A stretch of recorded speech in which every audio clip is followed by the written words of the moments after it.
And we're doing this shit again. We're doing shit shooting Sunday.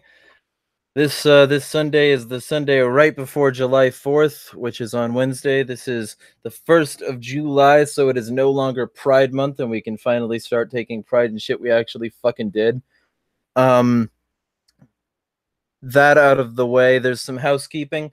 I've pushed the date to start the anti-morning news thing to next Monday because I'm one of the people that was going to be involved is going through some stuff right now, and I'm going to need a stable anchor, at least once every day of the week.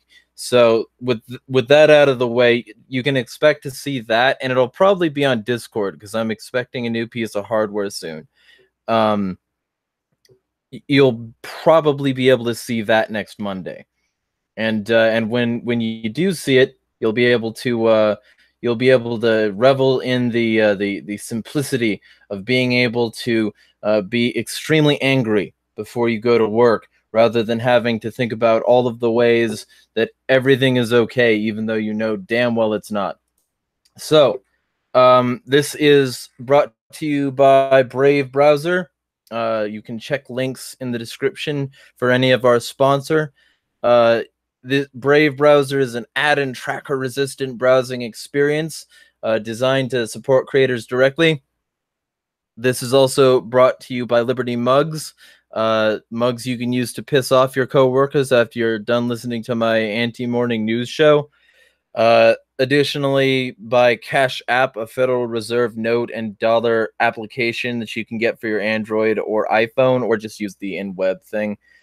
And it also has a potential Visa card that you can use to make purchases with it. So feel free to check out any of those.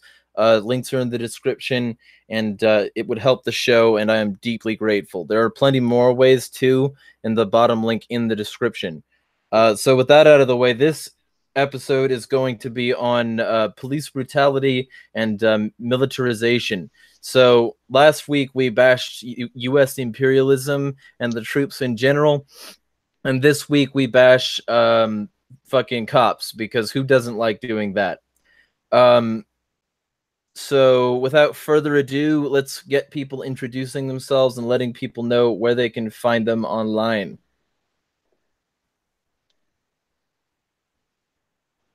I'll go first again. This is Finian. I can be found on the web at libertyprofessionals.com is the business account for my PI and residential security company. And I'm also on Twitter under the same business account as Liberty Pro PI.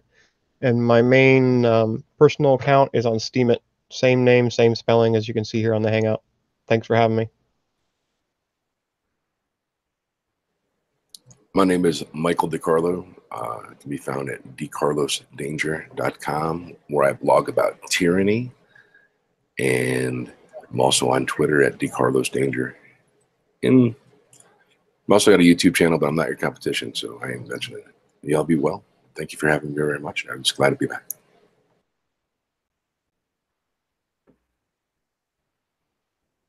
What about you, Skip?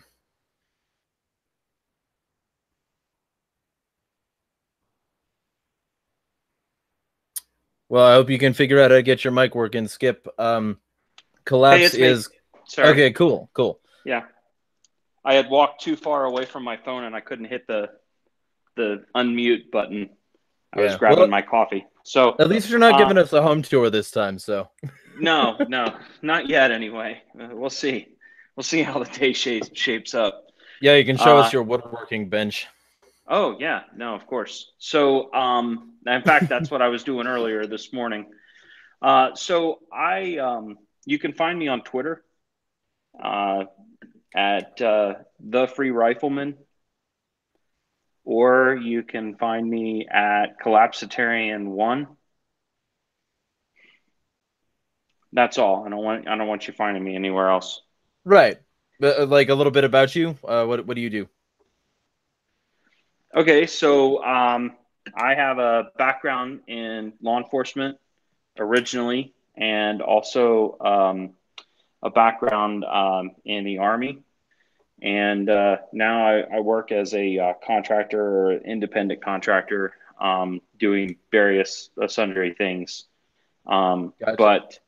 But what I would say is the one unique thing that I probably bring to this conversation is that I believe in the proliferation of the militarization. And what I mean by that is I'm actually calling for an arms race. For every step that the state takes, the police state in militarization, I recommend that the citizenry do the same. Hell Oh, yeah. that's a fair point. So, and what about you, Finian? What do you do? Sorry, I didn't give that in the intro there. I'm a private investigator in Virginia, and I also do residential security consulting. Think like physical security globally. And Cool. yeah, I highly support what he just said. Yeah, the more armed and militarized our police becomes, the more people need to rebuild a voluntary militia. And what about you, DeCarlos? What do you do? I am a retired sailor. Did 20 years in the Navy, and then I worked Cool. for 5 years as a contractor, and got tired of killing people, so I retired. And if Spent Kent can get his mic working without his camera, there's a possibility we can find out from him. He does a show on Journalistic Revolution along with me. Well, not at the same time, but he also does a show over there. So anybody can feel free to check out the Super Show over there, and support him either way. But for some reason right now his equipment isn't working properly, so we'll see if he can get that done. We also have two more people who are interested in coming on, one of whom has been referred by a recurring guest here, Conan. So if Conan can show up, then probably so can this guy. We also have Lupinit showing up a little bit late, so anybody who's been a long time viewer of this show will remember Lupinit, because he's pretty much been here for every episode.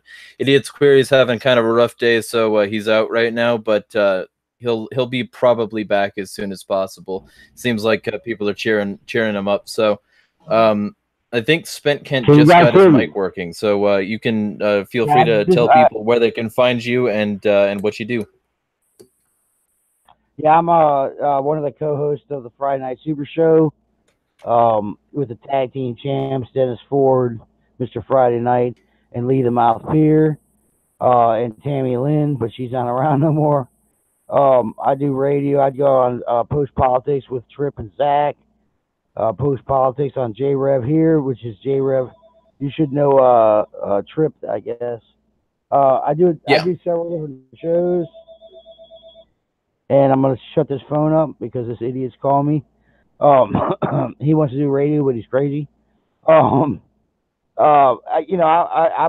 around. I just reached out to you today here, and I'm looking for more radio shows to do, and I'm going to have my own show real soon. Lee wants me to launch, but I don't know how to work the boards yet and do all that stuff. So yeah, they're I just kind of jump around from shows and add my 2 cents in, and I'm pretty educated on what's going on, and I can debate with the best of them. So here I am. Gotcha.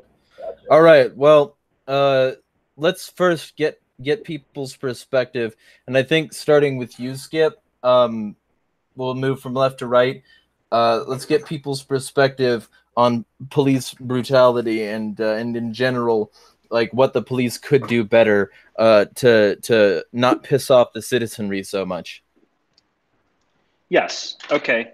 So what every libertarian wants to hear, which is, only enforce malum and say law, which would be a really good start. I would say that if they could not refrain from some malum prohibitum laws, as far as enforcement is concerned, because let's face it, sometimes you work for somebody,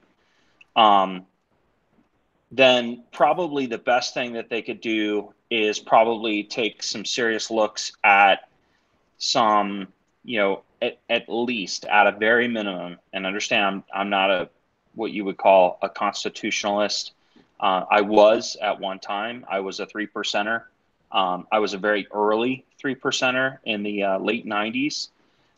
So what I would say is in that regard, at least then they're showing a level of commitment that at some point when government becomes tyrannical, and of course everybody knows that's a very nebulous term because probably everybody on this podcast would say they already are tyrannical, but I would say that at a minimum, by joining some level of organization, they now understand and will get some level of education of what things are tyrannical in their professions, because they're not going to get that from the department. The department is not going to put in a fail-safe program that says, hey, you know what, if the city council starts telling our people to start enforcing laws that are oppressive, we're going to get rid of the city council.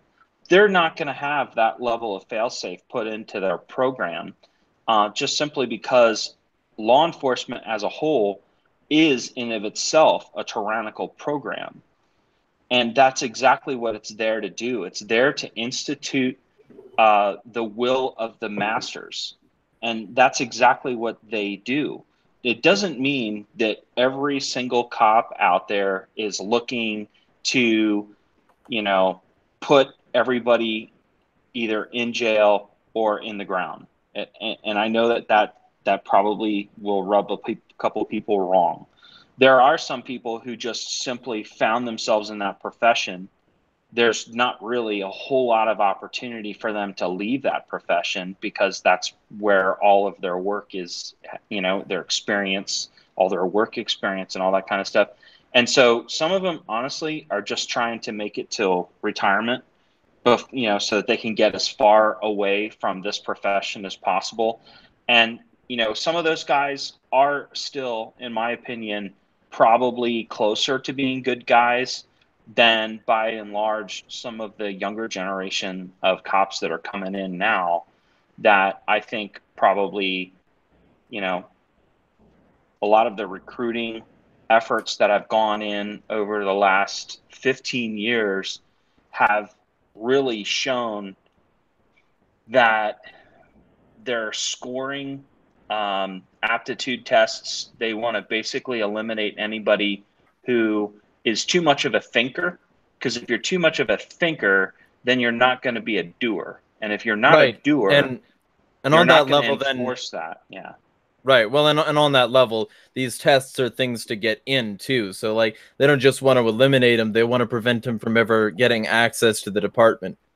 That's right. Yeah. No, absolutely. I agree. And the aptitude test when I was in, there was no such thing as a top end. And so I actually had bosses that very much thought very similar to what some of our, some of what our conversation is about. They're like, I don't care what kind of guns anybody owns. I don't think it's the government's business. They were cops. They were lieutenants and captains on a force.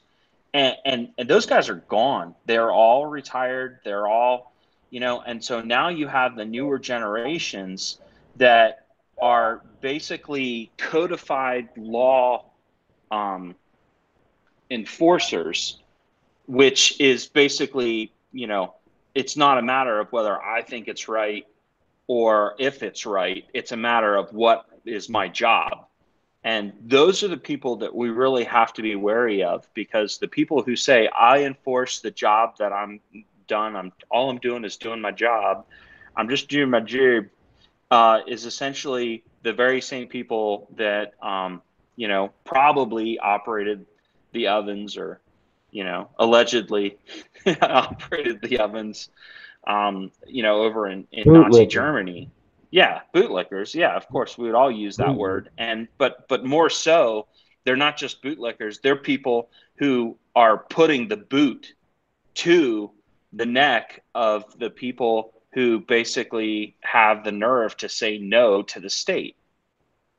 Right. But you guys know why they do that, right? I mean, I don't mean to butt in, but No, please go ahead.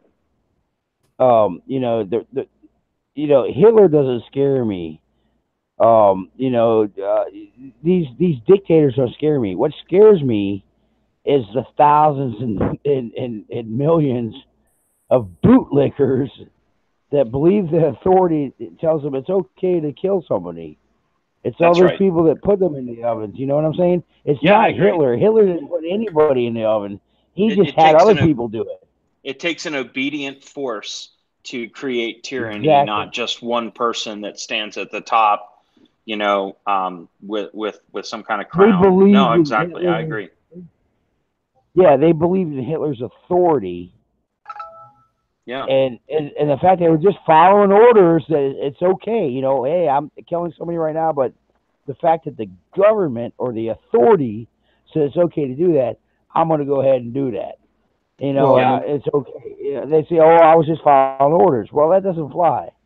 yeah, the And I'm Nuremberg one that trials says, proved look, that. Yeah, you I'm can't one just that follow says, you orders. know what? And I'm one that says, hey, you know what? Regardless of what's legal, I don't care what's legal. I don't care what the law says.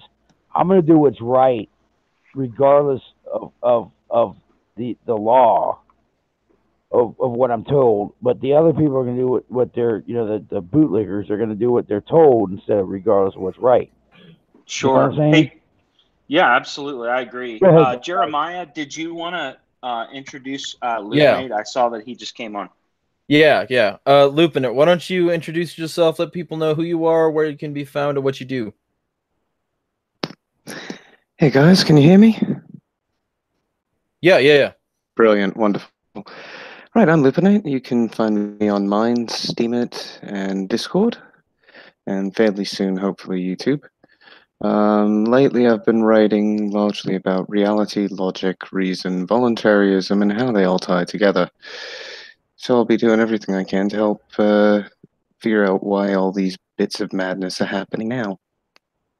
Very cool. And in terms of those bits of madness, why don't you let people know what you think the police could do to piss people off less? You want the list? Because you guys have a different set of problems. The police back in the States, they're like a box of chocolates. They'll kill your dog. But over here, they're more like the police of vice and virtue in Saudi Arabia, just for wrong think. It's about the best way of putting it. And if they want to do one thing right, it's ignore hate crime laws. Can I ask you, sir, where you're from? I'm originally from Virginia, however, I now live in Britain and have been here Well, you for have about 15 years. That's why you got that accent. It's all good. I love. I know people all over the world, especially in Britain and Scotland and whatnot. I love them. Go ahead. I'm sorry. No, it's perfectly fine, mate. My accent throws everybody. Everybody thinks I'm a native, but I'm really, really not. I'm about as far as you can get nowadays. Yeah, from Virginia. Yeah. Yeah, from Virginia to Britain, it's not the normal trek. It's usually the other way around. But yeah, unfortunately, where I am at the moment, they've created a legal precedent for making fun of Nazis being anti-Semitic. They've created a legal precedent to ignore certain crimes in case accusations of racism are labeled against them because it's against the law for them to be racist. And there's just so many layers of madness that are now beginning to develop as a result of all of this. And the police here, to be quite frank, I don't know how they even can make head or tail of it. Because most of them seem like they know that these are stupid laws, but they have to enforce them to keep the peace, quote unquote. But I'm beginning to wonder if there is any peace left, or if it's just a bunch of pieces that everybody's getting angry over. Can I ask you a question? Go ahead. Well, how old are you? 35.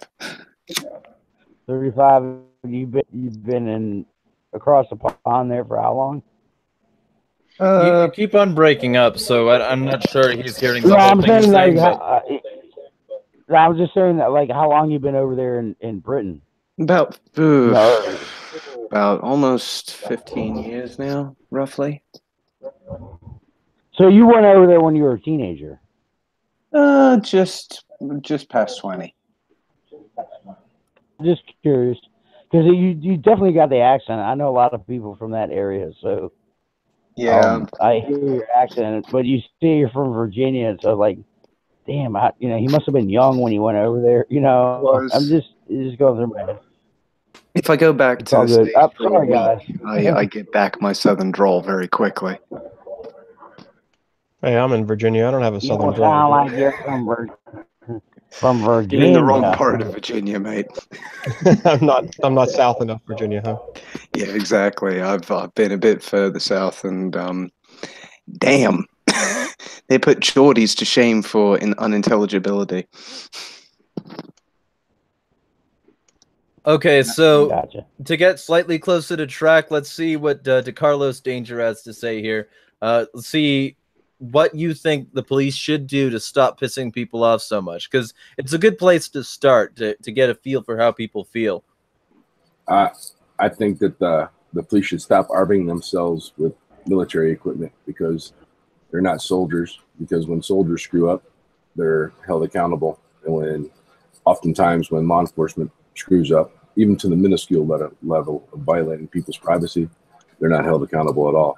So they infringe upon everybody's liberty, and nothing happens. But now we're going to arm them with MRAPs because we need them to be protected in our town. I just can't see the logic in that. That's where I'm at. Agreed, and Finian does private security, so he probably has some specific insight that he could give here. Yeah, actually, I've been taking notes because people have been saying so many good things. Collapse was talking about being a 3%er. I think all of us technically still are we not? Because if a fight happens here, I'm not going to walk away from it if I'm here, in other words. And I am part of the militia. I mean, like, if you have weapons and you expect to fight to protect people in your local community, then you're in that group. And yeah, obviously, my specific answer to my perspective and improvements law enforcement could have, I don't think they should exist. That would be the first improvement. They should just quit their jobs and go get hired at a private security firm. There's plenty of close protection officer positions and executive protection, and they could do PI work. Anything that doesn't allow them to have, the same double standards and special protections under the law. And I was briefly a reserve deputy for my county.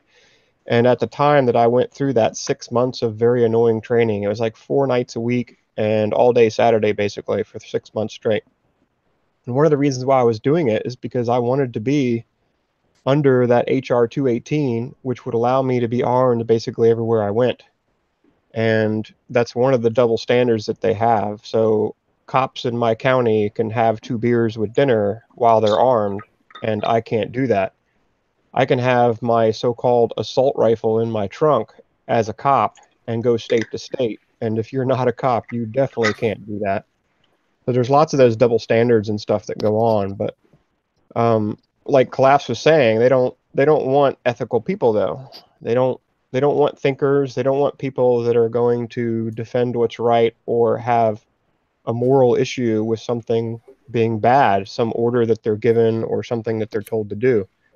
And my training, even before my training ended, I got sworn in as a reserve officer, like fully sworn officer, armed and everything. But they didn't even make me an ID because by the time the training was over, they had done a little better investigation and they found out that I was a defender of individual liberty and very politically active. And of course, they don't want cops to be like that. They want you to be an order follower. And unfortunately, the county sheriff that I was going to work for turned out to be like most sheriffs. And sheriffs are not much different than city council county or city police controlled departments, and they do exactly what they're told, and they don't care whose rights are being trampled on to do it. And my sheriff basically turned out to just be a typical politician like everybody else. He, his mandates and requirements were whatever his overlords, his oligarchs, basically the people that kept him elected as sheriff, those were the people ordering people around. So yeah, the system as it is now doesn't work, which is again the reason why I think it just needs to go away completely. I'm already a private investigator. The business that I have, I want to expand it to like a full rights enforcement agency. It's going to have, security forces, executive protection, the whole thing. And the entire process, the whole justice system as we know it right now, could be run by private companies. There's no reason to have some groups that have special protections under the law or double standards, or like, a deputy rapes a kid, his cousin, in fact, in my county, and he gets like a year in prison for it. Another deputy in my county, actually, no, he was city cop or county cop. He was molesting like a special needs kid. And again, he got like a year in prison for it. It's just ridiculous. Like the double standards between cop and non-cop is just completely out of control. And that's just molesting and raping people. They're shooting people in the back. They're beating people. They're tasing them for absolutely nothing. I have a reserve or a county sheriff in San Juan, Illinois, half brother named Travis Custer, Koester. And if you Google his name with court Travis Coaster, there's two different pronunciations, whatever. But if you Google that, you'll find all the court records on him. And even within the courts, he has a reputation of losing cash during arrests and lying. And one of the main problems that he's been sued for the most is he tases people for absolutely anything. Like even if you hesitate for a second to obey one of his commands, he will tase you right there on the spot. And he's racist. He will pull over so-called mixed couples on purpose just to harass and terrorize them. One time he broke into a guy's house because, of course, he refused to open the door, had no warrant. He beat the guy and choked him. This is one of course, the cases that went to court. And my half-brother's still a cop, and nothing happened to him. The court found that he was immune because he's a police officer. Again, getting back to the special protections. So yeah, absolutely. Just the whole thing needs to be shut down. I don't think there's anything that they could do to make it right, because the double standards need to go away. Well, the main problem is, with regards to the current system, is everybody works for the same company. Police, judge, the prosecution, they all work for the state. And if you get a state-appointed attorney, technically they work for the state too. Right, it's all power consolidation. Exactly. All the power is with one major force. Now, and even if they commit murder, they still protect their own. Like, it doesn't matter how heinous the crime is, that guy is going to get special treatment. You can push it up the ladder as far as you want. The only way it'll really start changing is if there were civil courts that would try these as civil cases and actually award serious punitive damages as a result. And if I may add to that, sorry, I'd like to break in real quick just to add to that, that not only should they pay those penalties, but those penalties should not be subsidized by the taxpayer. Because that is part of the problem why all of this is happening, is because people, it's almost like a cycle of violence. People vote for more laws. They vote for more law enforcement. And then when that law enforcement violates malum in se crime, okay, which is basically laws that produce victims, just to enforce a malum prohibitum crime. In other words, they kill someone for an ounce of pot, for instance. That's violating a malum in se crime for malum prohibitum. Then what happens is, say for whatever reason, that person gets put on suspension, and then there's an investigation, and they say, yes, this department, because of their policy, is considered to be, in violation of something, and, say the families of the victim earn a $1.1 million lawsuit. Where does that money come from? First, it comes from the insurance that's subsidized by the taxpayers, and anything over top of that insurance, or any any increases in that insurance is also subsidized, which means the person guilty of the bad behavior doesn't actually pay and be responsible for their crime. Yeah, and if they do something really horrible too, the worst that will happen to them is they'll get fired, and then some other agency will hire them. And you know, speaking of that sort of thing, like, both of you have experience with policing, either just, you know, getting in only to be kicked out for being basically libertarian, or getting in and realizing that a lot of it was a bureaucracy and not designed to actually protect the average citizen from the average other. But when both of you were in, Skip and Finian, did they already have some of the military equipment that they've been surplus given by the fucking DOD? My county had old AR-15s, so they weren't even like, I think they were trying to get M4s and they didn't have them yet. But the county, that was the sheriff's department. The county police, yeah, absolutely, they're fully militarized and have been for a long time. That brings me back to something DeCarlo said that I wanted to bring up from my notes from what he was talking about. He was talking about rules of engagement and like them using military equipment. And it's a fact that the police have less strict rules of engagement than military do in actual combat zones. And that's just ludicrous. Like, how did that ever even happen? So the cops have more opportunity and can get away with doing more damage than our own military. And that's just, it should be the opposite, obviously, if anything. And he was talking about suing too. Yeah, absolutely. As a PI, even before I had my own PI business. So in Virginia, you can work as a independent contractor, so to speak. And that allows me to work for another licensed agency as a independent contractor. And even doing that, I had to have a $300,000 insurance policy each year in case I did damage to somebody. And as a as a business, for my PI business, I have to have $1 million.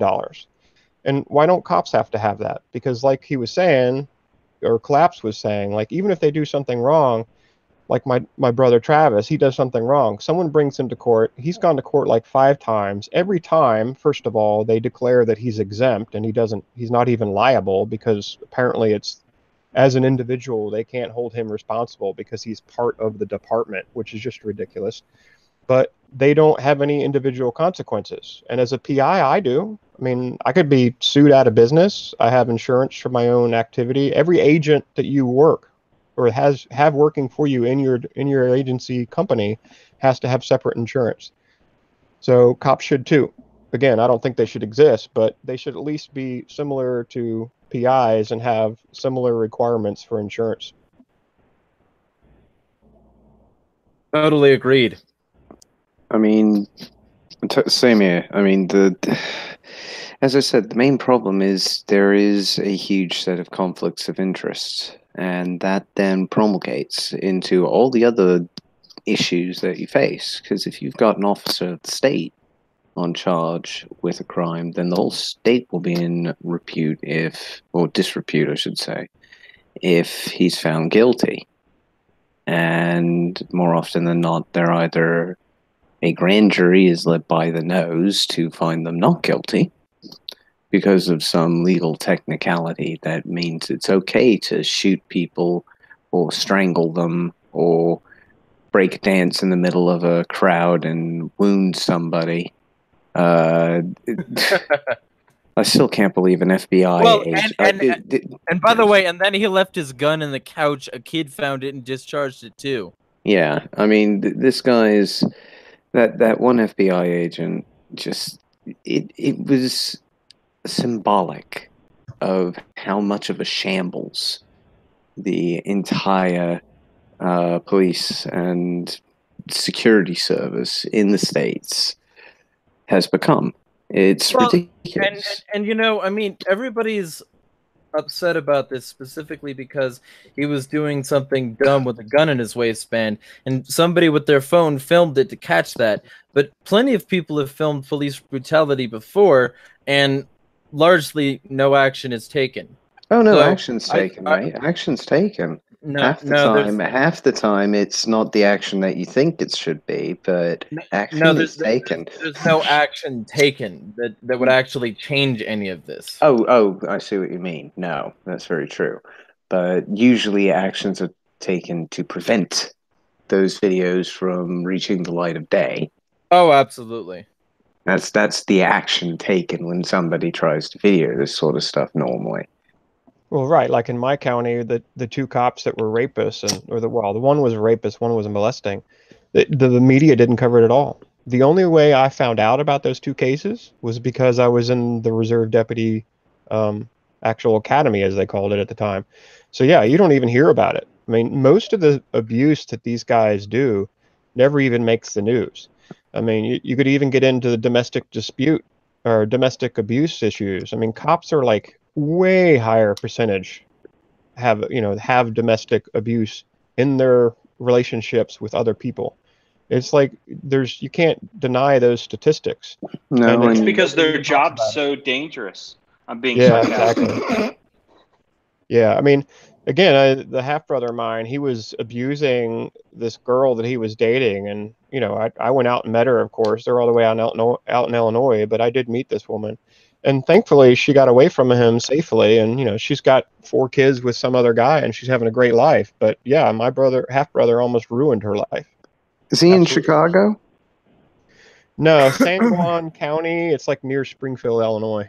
Okay. And that's another weird thing about him with the whole cash thing. Is he lives in like a $500,000 home with a 4-car garage, and supposedly his salary is only like $60,000 a year. So yeah, that's whatever.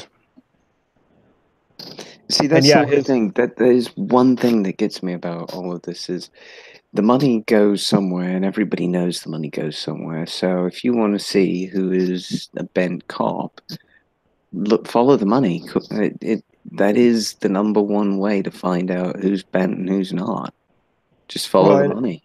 Yeah, and they say, like all the rape kits that are actually followed through with or investigated on, and all the murders that go unresolved, they say, the regular going theme is, well, cops don't investigate those crimes because there's no money to be made. And it's true. So like, they not only go after drug law or abuse or criminals because they can confiscate their property legally, they also go after them so that the cash can, quote unquote, disappear during the arrests. And I'm confident that a lot of that's going on and nothing gets done about it. Absolutely nothing. They're just getting away with it. Yeah, that guy didn't have all that cash. He just had the drugs.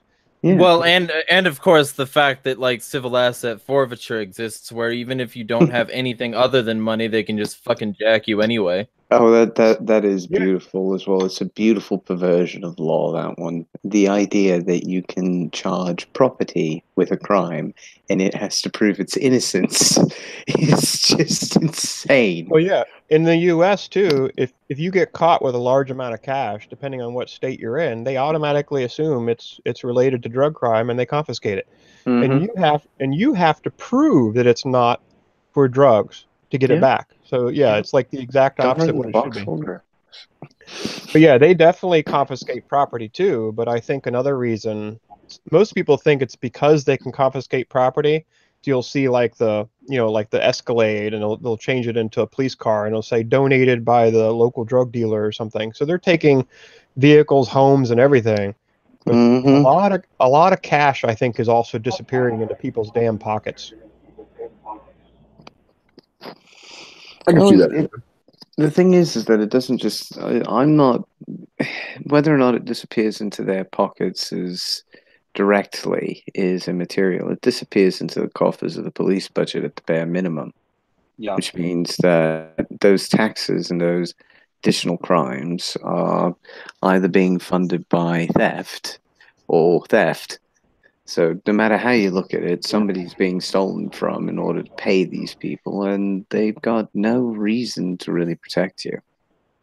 Yeah, but that's one of the reasons why I think that they'll never end the drug war, because all these guys, the corrupt ones at least, are literally making tens of $1,000s a year extra cash in their pockets, and they're never going to, they don't want it to ever end. It's not just the money of their department. Well, they don't want it to end, but they won't. This is the thing about the drug war. There's too many There's too much weight going in the other direction now for so many things. Yeah, I know Sessions is a bit of a pain in the ass on this one, but Congress themselves are feeling the pressure of their constituents for once, and they're actually not buying the old lies anymore because there's plenty of evidence of the medical benefits and everything else that it can do. So, and there are whole states that are just basically going, fuck you, we're growing hemp, and if you don't want us to, swivel. So, I don't see the drug war lasting more than 10 years. But I don't think they'll ever legalize them all, though. And I'm in Virginia. I'd be shocked if they legalize pot here. I hope they do, but I'd be I shocked think if they do. will. I think they will. Even if they do, I don't think they'll never legalize the hard drugs. They'll always keep some Oh yeah, angle they'll on the always drug war so they can make money from it. keep something until people realize prohibition never works.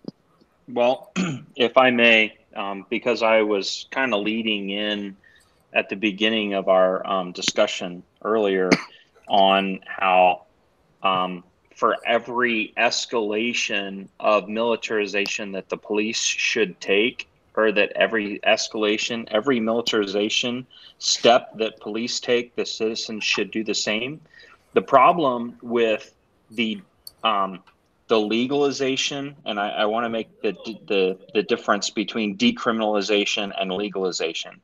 Decriminalization does not give them legislative power or control, whether it's taxation of it or stipulation of it, versus decriminalization, which is basically, it's no different than the clippings in your lawn. And the problem that I have with the legalization efforts, and yes, I understand the benefits to it and the medical benefits, but the problem is that now they've figured out a way to go ahead and go forward with the legalization, but the clarifier or the contingent is that you have to surrender your firearms card or your concealed carry license, or better yet, you're not allowed to own a firearm, Yeah, I which thought is that was pretty going in exactly the opposite direction that any libertarian should be wanting to see. Oh yeah, Right. agreed, wholeheartedly. I mean, there's that is no purpose in in American society whatsoever to put that stipend in there. Just because you grow a plant doesn't mean you should be deprived of your right to defend yourself. That's retarded. And so, what I would say to anyone that's considering, pushing forward legislation, or saying, look, well, it's not the best legislation, but it's at least better than anything else. All I would say is that, just vote harder, because that's how your freedoms are going to disappear. Is you just thinking that if you just had 6 more people vote for it, you would have had freedom. And I think that's it's a flawed argument. It's illogical. The fact that you can vote for freedom is an illogical argument, first off. But what I would say is that the only answer is to see more militarization of civilians. That is the only answer. And the reason I say that is just the precise reason why, people like Richard Henry Lee, I think, and James Madison, and some of the other anti-federalists that were really pushing into the Bill of Rights, say the reason, the whole purpose of the Second Amendment, was really, the purpose of the Second Amendment was really so that it would never be needed, because it was always supposed to remain as a check on any standing army. And unfortunately, the mistake was to ever have a standing army. But what I would say is that now in the United States, or I should say the United Socialist States of America, is that now there's 2 standing armies. There's one to go around and reap havoc on the earth, and then there's another one to wreak havoc here within the borders. Yep. Yeah, actually, Virginia's Declaration of Rights, which was written way before the U.S. Constitution and the 2A, states it very clearly. Like, anybody that ever gives you a hard time about the actual meaning behind the Second Amendment, send them to Virginia's Declaration of Rights, Section 13, because it states, and I will quote it, it says that a well-regulated militia composed of the body of the people, meaning all of them, trained to arms, is the proper, natural, and safe defense of a free state, that standing armies in times of peace should be avoided as dangerous to liberty, and that in all cases the military should be under strict subordination to and governed by the civilian power. And by civilian power, they didn't mean the federal government, they meant the people. It's a stark difference from what we have today. It is. It's almost a polar opposite of what we have today. And one of the things I wanted to amend in my discussion earlier, Jeremiah, when you asked things that that steps that should be taken toward solving the problem that we have of the militarization of police. First off, the very, very first answer is individual accountability. To get away from the fucking police unions. I fucking hate those cocksuckers. I want to just tell you for a second that every time I get one of those phone calls saying, oh, these police, it's the most dangerous job. The first thing I do, I have a card that's written down 10 jobs that are more dangerous than a police. And I say, you know what? What's really interesting? I don't get calls from any of their unions asking for me to send money to help loggers and loggers' families when something goes wrong. And you know what else? Loggers aren't trying to fucking steal things from me when I go across state lines or when I drive places. Loggers don't set up checkpoints looking for fruit when I drive into California. Loggers don't give a shit whether I carry fruit. They're not trying to make money off of me. And, pretty soon they realize that they called the wrong person. But, first off, individual accountability. The second one is that citizens, okay, and when I say this, because, this is going into some YouTube podcast that maybe is going to be monitored by some three-letter agency that will make a determination of whether I'm a terrorist or not. Malum and say crime. Too late. They need to fucking understand what malum and say crime is and the difference between it and malum prohibitum. Because if you can actually only start into enforcing malum and say crime, let's take a look for a second. Private security, they do not enforce, and when I say enforce, that means like put people in handcuffs or kill people over it, anything other than malum and say crimes. They're protecting property, they're protecting life. That's literally it from a private security standpoint. And then the third thing I would say, and this is ultimately the perfect solution, is privatize it. Privatize police. But when I say that means privatize police under the condition that they're only to be used to enforce malum and say crime. They're going to protect life, limb, property. That's it. Yeah, and private security firms already do that. And actually, before the police forces that we know today, that's one thing that people don't actually realize, it's worth mentioning, is that there were no government police forces for many, many years, even in the United States in the early days. And like, you can look back and like right now I'm studying for my physical security professional board certification. And it's a pain in the ass. It's like 7 books, and you actually, have to read through all this material and know what you're talking about. Well, one of those books talks about the history of private security. And in that book, it talks about the Pinkertons and how all of the original investigative services were all private. Police forces were private. All of that work was done by companies that were equal under the law to everybody else. And of course, what we have now, they're not equal under the law. They get a Commonwealth attorney appointed for free, all the judge, everybody's on their side. So yeah, it's a big deal. I mean, I used to work in a watch listing facility as an intel analyst. And I heard a former state trooper that was working as an intel analyst say one day, and he was joking with his cube mates. He was talking about how he pulled a guy over that had pot in his car. And I don't know what state this was in. I'm pretty sure it was Virginia, though. And they were joking that when the guy ran away because they were so pissed that he ran off and they couldn't catch him, they actually lit the guy's on fire, or his car on fire, and burned it. And he was laughing about it. He just thought that was hilarious, and he was telling people about this crime that he had committed. And that same group of watch listers, and, you know, you're just joking about being put on a watch list. This is exactly what these guys do. They put people on watch lists so that they can't travel, they can't own guns. This particular one was for Iraq, of course, so that people that are put on it, they keep a closer eye to. But still, those terrorists were actually freedom fighters, depending on your perspective. I heard one of the other Intel managers one day say, he had a junior Intel analyst asking him, he's like, well, this guy has a lot of ammo and food and supplies in his basement. Should we put him on the watch list? And the manager's like, sure, they're all terrorists anyway. I mean, like, I actually heard that with my own ears at work. So these are the kinds of people that we're up against. And they're not just doing it to Iraqis. It's happening in this country right now. People are being watch listed. People are being arrested.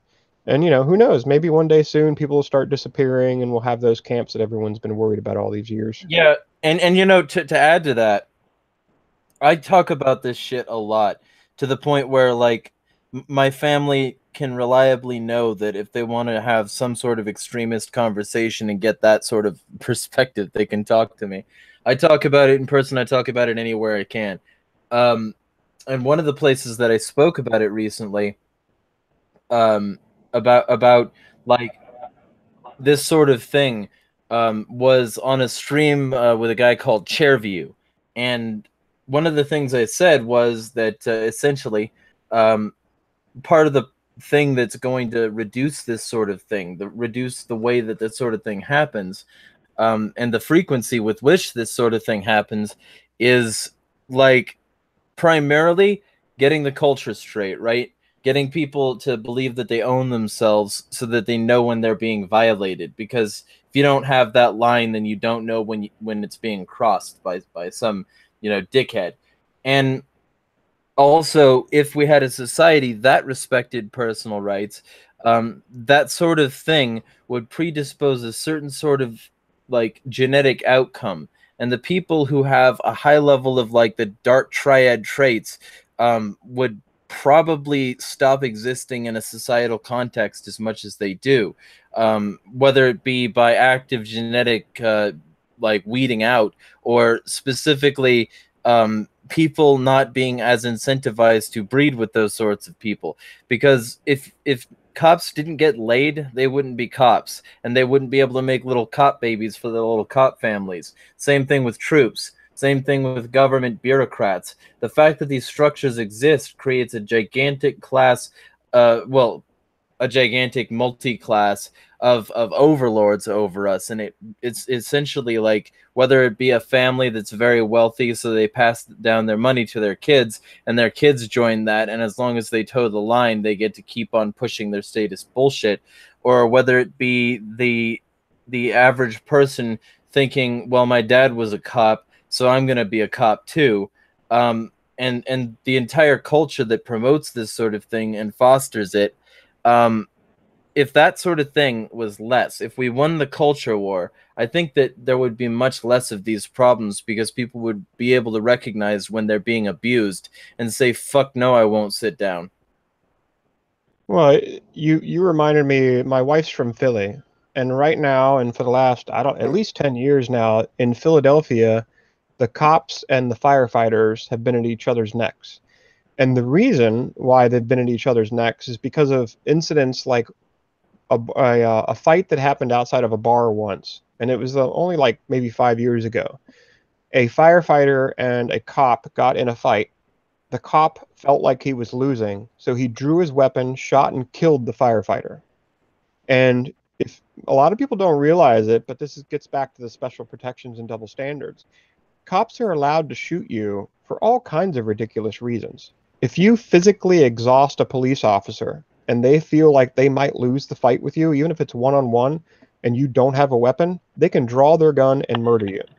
Yep. Women cops. This is one of the reasons why, you know, I'm not a sexist, but if you want to be a female cop, you should meet the same standards as a male. But again, I don't think cops should exist at all. But if you were a female cop and your attacker is a male, the female cop can immediately draw her weapon and fucking murder you, because the courts will say, oh, well, she was the weaker participant in the fight and she's a police officer, therefore she was justified in murdering you.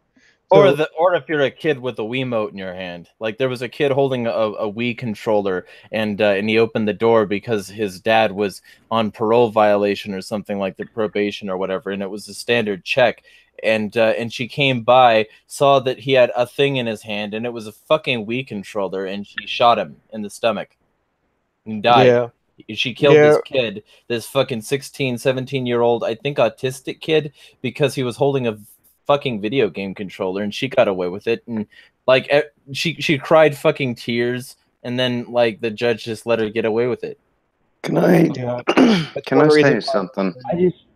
One second. That's why I recommend as a security professional, you don't answer your door and actually open it when a cop's there.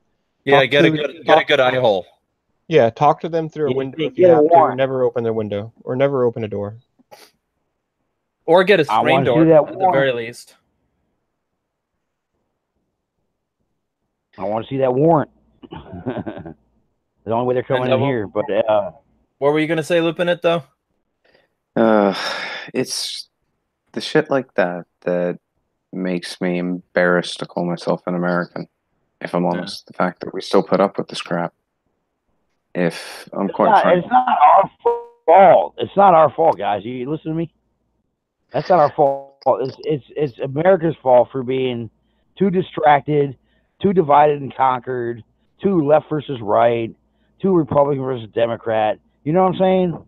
It's still I get what you mean, but it's still embarrassing, mate. It really is, especially as somebody who has to explain why the hell this happens to people over here, and then they think, oh, it's all Trump, and you just sort of land of the brave. Yeah, you just put your hand in your head and you just go, God, no, please don't make me do this. And don't forget that warrants don't matter. Yeah, remember, right now in this country, warrants don't matter. So there's all kinds of loopholes to that. If you respond to an officer trying to break down your door saying, I want to see a warrant, in most places in the United States right now, they will still break down that door and they will completely get away with it. A warrant's meaningless anymore. Yeah. That's one of the, like people say, oh, I'm a constitutionalist. I believe in the knock on your door.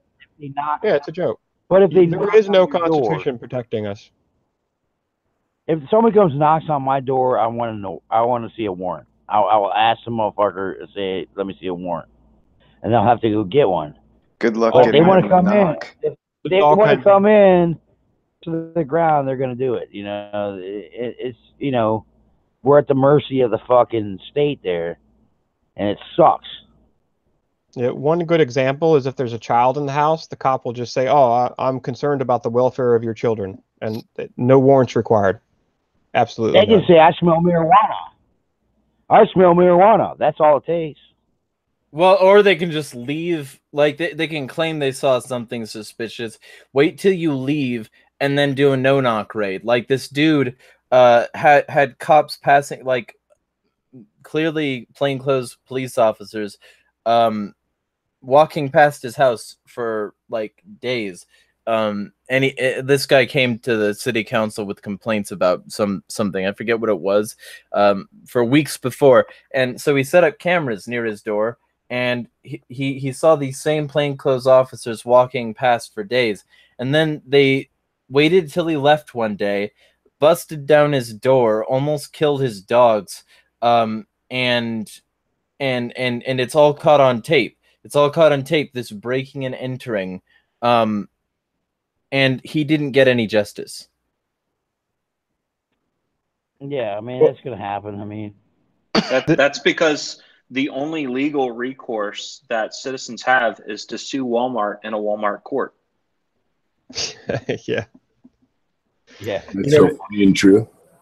I'm not plugging the work I do either here. I'm just trying to help people. But as a residential security expert, I do not recommend that somebody has a third-party monitored alarm system.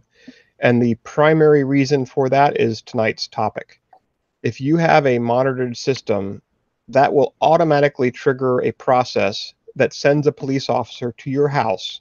And for all you know, you could be on vacation. Your teenage son could be going into the house and forgot to turn the alarm off. And when that cop arrives, he's going to shoot your teenage son. And this has actually happened multiple times. And it's an unfortunate thing, but I do not recommend clients to have a third-party monitored alarm system, because dogs and kids and people are being shot left and right, because, again, that cop will respond and they can do basically whatever the hell they want, because, you know, they have to go home safely at night, and that's all they care about. Bad Well, idea. that's because cops are pussies. They're nothing but a big gang of thugs that they get together and they gang up on you. But you know what? When they're one on one, they get scared. Yeah, and then they just They shoot get you. scared. Yeah, Like, well, like they did, like the guy did to the firefighter outside the bar. Yeah, he was scared. He was losing the fight, so he just shot him. Yeah, Or yeah. the I two wouldn't cops say. that beat Kelly Thomas to death, and he's like, "You see these fists? They're going to beat the shit out of you." And the guy is like screaming for his dad for help, and they literally beat him to death. And we got a Second Amendment right. It's like, when is it cool to shoot a cop? Huh? That's the big question, Larkin Rose. When is it cool to shoot a cop? Well, that's why we have our Second Amendment right. When is it okay? What are they violating? What are they violating our rights to where we like, hey, wait a minute, I'm gonna shoot you. Everybody loves the status. They love the Second Amendment rights. But then it's like, okay, well, when is it cool to shoot a cop? And they're like, what? Well, and it's sort of like right. It's sort of like emblematized in this this image I saw frequently a while back, where there was this truck going down the freeway and it had a thin blue line and a "Don't tread on me" flag, and it's like when you're confused about who's treading on you. I could agree with that. Yeah, I would risk turning my camera on to show an image of what's sitting next to me, but I have a rifle in my bedroom and I have a rifle next to my main computer room, and I also have body armor. And my rifle purposely is not meant for hunting. I don't own weapons to hunt. I don't currently hunt, and I don't hunt animals, and I would only hunt an animal if I actually needed to kill one to eat it. My weapons are to kill people, and I have them to kill people as a last resort. And I have body armor, and my weapon conveniently goes through body armor. So anybody that's stacked up charging into my house is going to have a very bad day. Just saying. So, bro, I'm saying to you, like when is it okay to have that last resort? When do you say, hey, wait a minute, this Second Amendment right was put to us to defend us from a tyrannical government. When is it okay to shoot a cop? Well, I mean, I would argue that it's always pretty much okay, but I'm sort of an asshole. The problem is, well, I agree with there that. is no. I'm an asshole too, dude. The problem. I don't want anybody busting down my door and fucking say with or without a warrant. I don't. Fuck you. You can't. You come in here and fuck with me. And you know what? You're gonna try to start kicking me down. Say don't comply. Put your left leg out. Put your right leg out. Put your left arm out. Put your right leg out and shake it all about. Yeah, I'll tase you anyway because you stop resisting. Yeah, get the fuck out of here. They're trained, as you know, they're trained on purpose to yell things like that. It's just protecting them legally. The whole stop resisting and don't move and all that. It's coming right for us. Yeah, it's like the latest video on the latest video that I saw on Fascist Book was a guy that was completely compliant. The whole video shows him being compliant. Yeah. But he had two police officers giving him contradictory commands. One police officer told him to spread his legs out, and the other police officer told him to cross them. And when he crossed them, he got tased. You can't do anything. You could be in handcuffs being completely compliant, and you might still get shot in the back. So none of that matters anymore. It just doesn't matter. And the answer that we need to have is people need to be heavily armed. So that when somebody, they violate somebody's rights and they're killing somebody or doing the equivalent of potential deadly damage to them, other people will step in and use deadly force to defend the innocent person. That's what I'm surprised has not happened more. And it's going to happen. bred to be cattle. Well, Again, it and goes back to my question. there's another problem. The question that Spen asked earlier, when is it okay? Legally, never. That's part you'll never of get away the with problem. That is the problem. If you kill a cop, you know all those Hollywood things, that's about the one thing they get right when you kill a cop. Every single cop is outgunning for you straight away. You're basically a dead man. And you just don't know it yet. And to be quite frank, that should be true for any murderer, but that's a very specific cast of people. Somebody's battering down your door, he's a trespasser. Shoot him the fuck down. Who was the cop in California that had dirt on the department that he worked with? And they actually eventually released the audio. Yeah, they released the audio where they were saying burn that fucker down. Yeah, they burned, supposedly they burned that guy alive. They wanted to make sure that he died, and they shot up like 2 or 3 innocent people's vehicles thinking it was him. So their objective was just to make sure that that guy died, which that gets into a whole other discussion. But if you get shot by a police officer or you get injured by a police officer, don't expect rapid medical treatment, because they're not. They want you to die, because if you die, it's better off for them.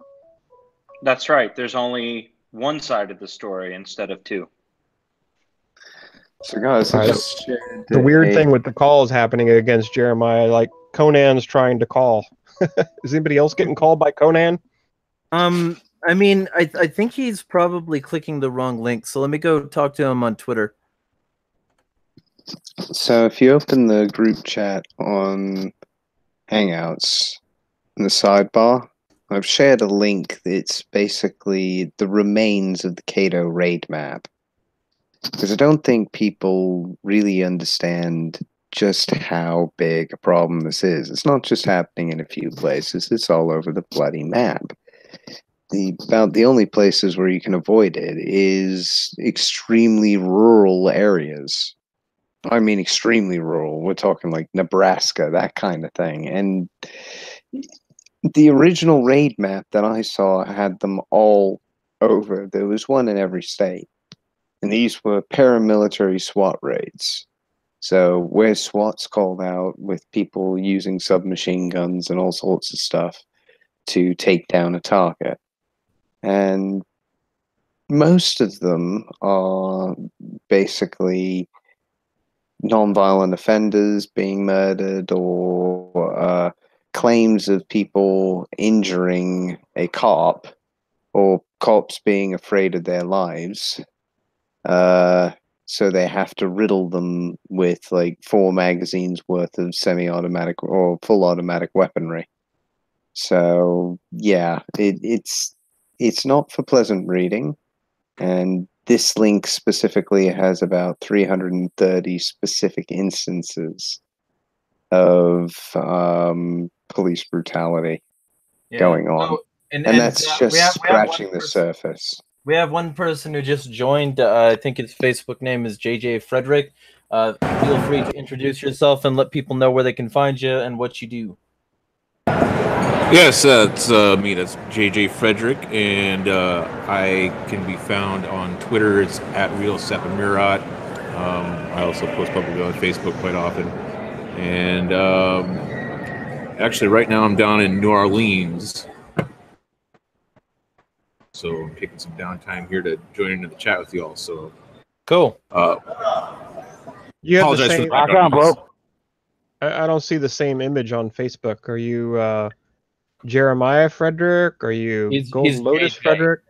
JJ Frederick. What's your icon image on Facebook? It's like a female of some sort. It's actually Jeremiah. It's actually a picture of the Hyperionism guy. If you're familiar with that weirdo, okay. I put that up as a joke. Right. So. The Douglas County Libertarian Party. Yes. Got it. Thanks. Can I ask you guys a question? Are libertarians, and how many of y'all here are anarchists? Well, I'm a libertarian anarchist. I think that it's the fullest expression of libertarianism to be an anarchist, but that's, that's probably a distinction without a difference. Yeah, I don't like it. The definitions are always up for debate, but I call myself a voluntarist, so individual liberty is my primary objective. I'm with you, Finnegan. I'm also a voluntarist. Yeah, I call myself an American, so it ain't nobody else's freaking business. So that's my. But if you're a libertarian, you're still a minarchist. You have you still believe in government at some point in No, time, right? that's not necessarily true. Yeah, we're trying to take Okay. that definition back. So lots of people are trying to take libertarian back to actually mean individual liberty, but again, the definitions are up for debate. And I get shit from fucking ANCOMs and ANCAPs, anarcho-communists and anarchy capitalists. There's a big fucking fight going on between that, and it's a divide and conquer. I'm like, why do you guys fall for that shit? And I'm just sitting in the middle. I'm like, why? You know why? It's so obvious. But I'm just, I understand like libertarian and Ron Paul and all that good stuff. But take that final step and just say, hey, like there's one way to freedom, and that's a voluntary society.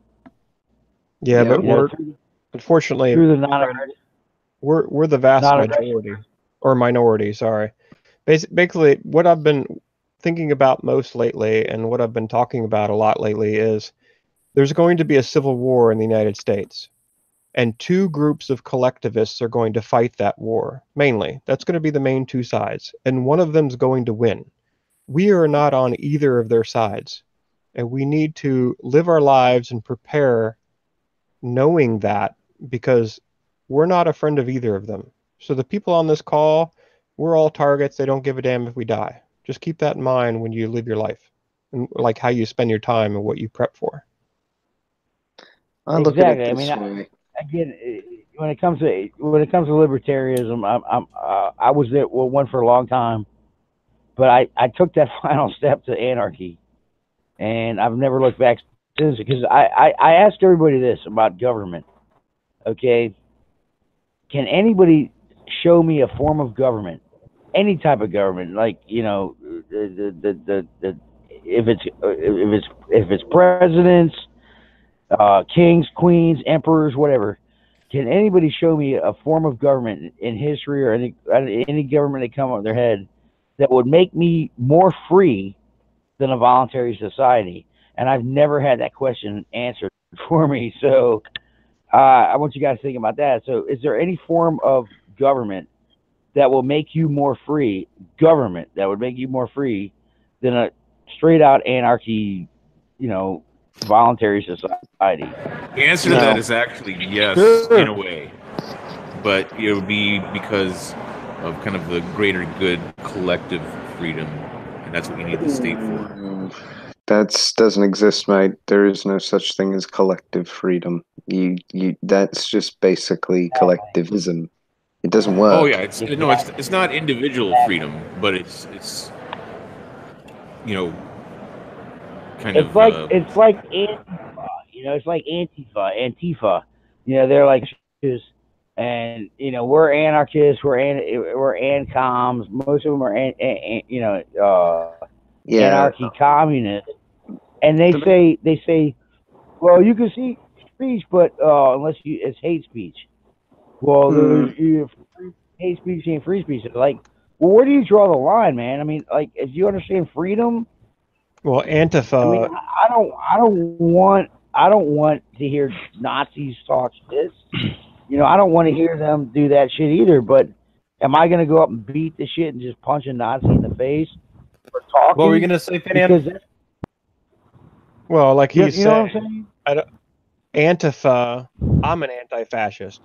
My grandfather, my grandfather Lowell Cornelison, and of course, the World War II started when it shouldn't have started. But one of my grandfathers fought and died fighting fascists. So I'm anti-fascist, but I'm also anti-communist. Basically, I'm anti-collectivist. That gets back to what I just said about the next civil war. It's going to be between two groups of collectivists, and us liberty lovers are going to be fucked. We're going to be bent over and fucked by either one of those groups. Whichever one wins, we're going to be screwed. I don't know about that, Finian, because I think, but if we can help the two I don't think sides basically to wipe each other out, we might be the only ones left. Because most of the liberty lovers are also tend to be preppers, tend to be people who are well armed, tend to be people who stack. So they're the ones who have been waiting for this. And the only other people who have been waiting for this are sort of right wing. Whoa. Whoa. I'm gonna have to turn down the volume on DB here. I don't think it's DB, man. I think it might be Collapse. No, it's not me. Okay.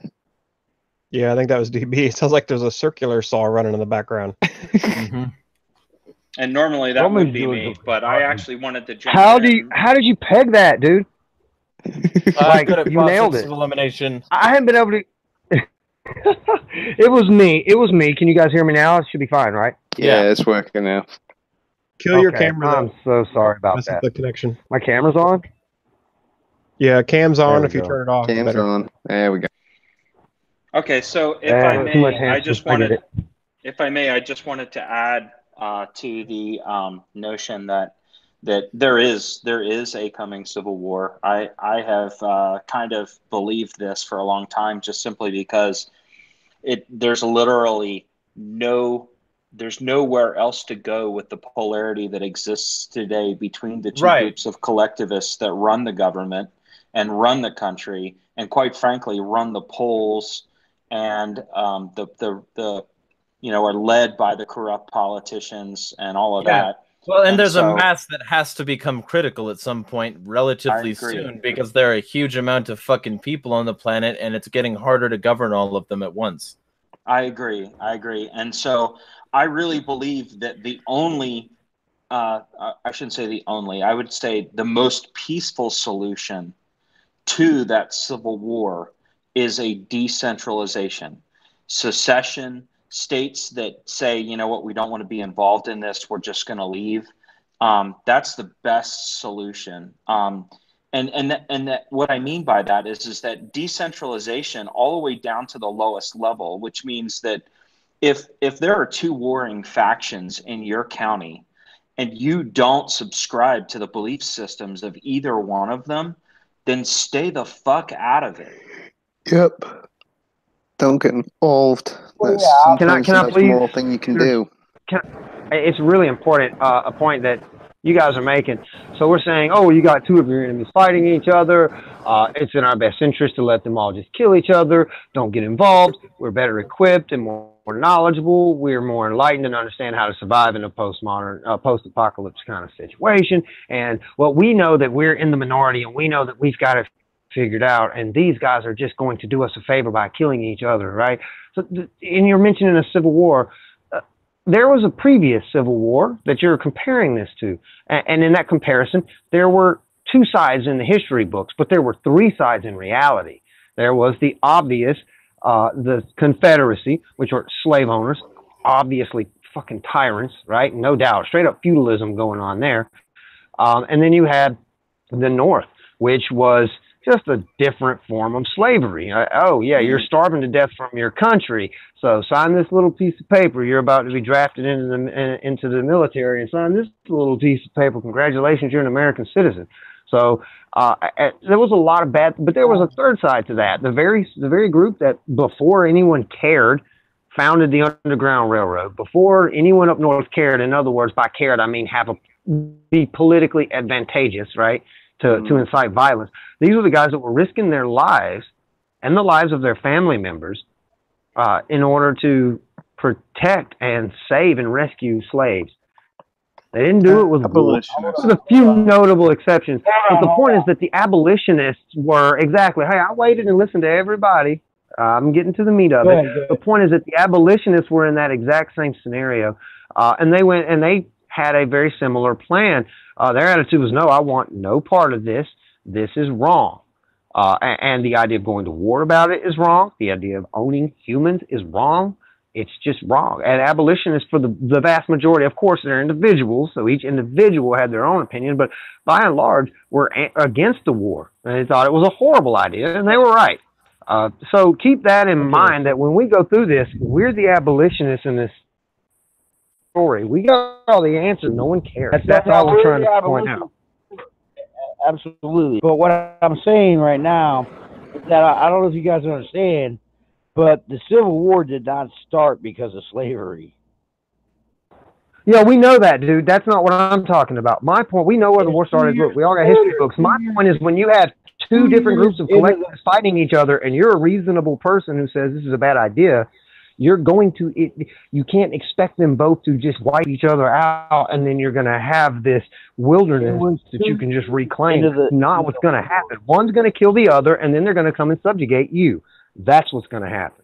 It was 2 years into the war before they did about slavery with Abraham Lincoln. The original problem was tariffs, taxes, by the way. Taxation is theft.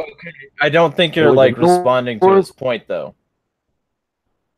Oh, well, I'm just saying, I'm just talking about what started the Civil War. Yeah, well, I think we're all relatively aware of that. Like, he's making the point that if this Civil War happens again, that it will happen at the expense of, like, first the party that loses, and then second the party that has to be, like, essentially subordinated by the victorious party. So I think that point is worth addressing.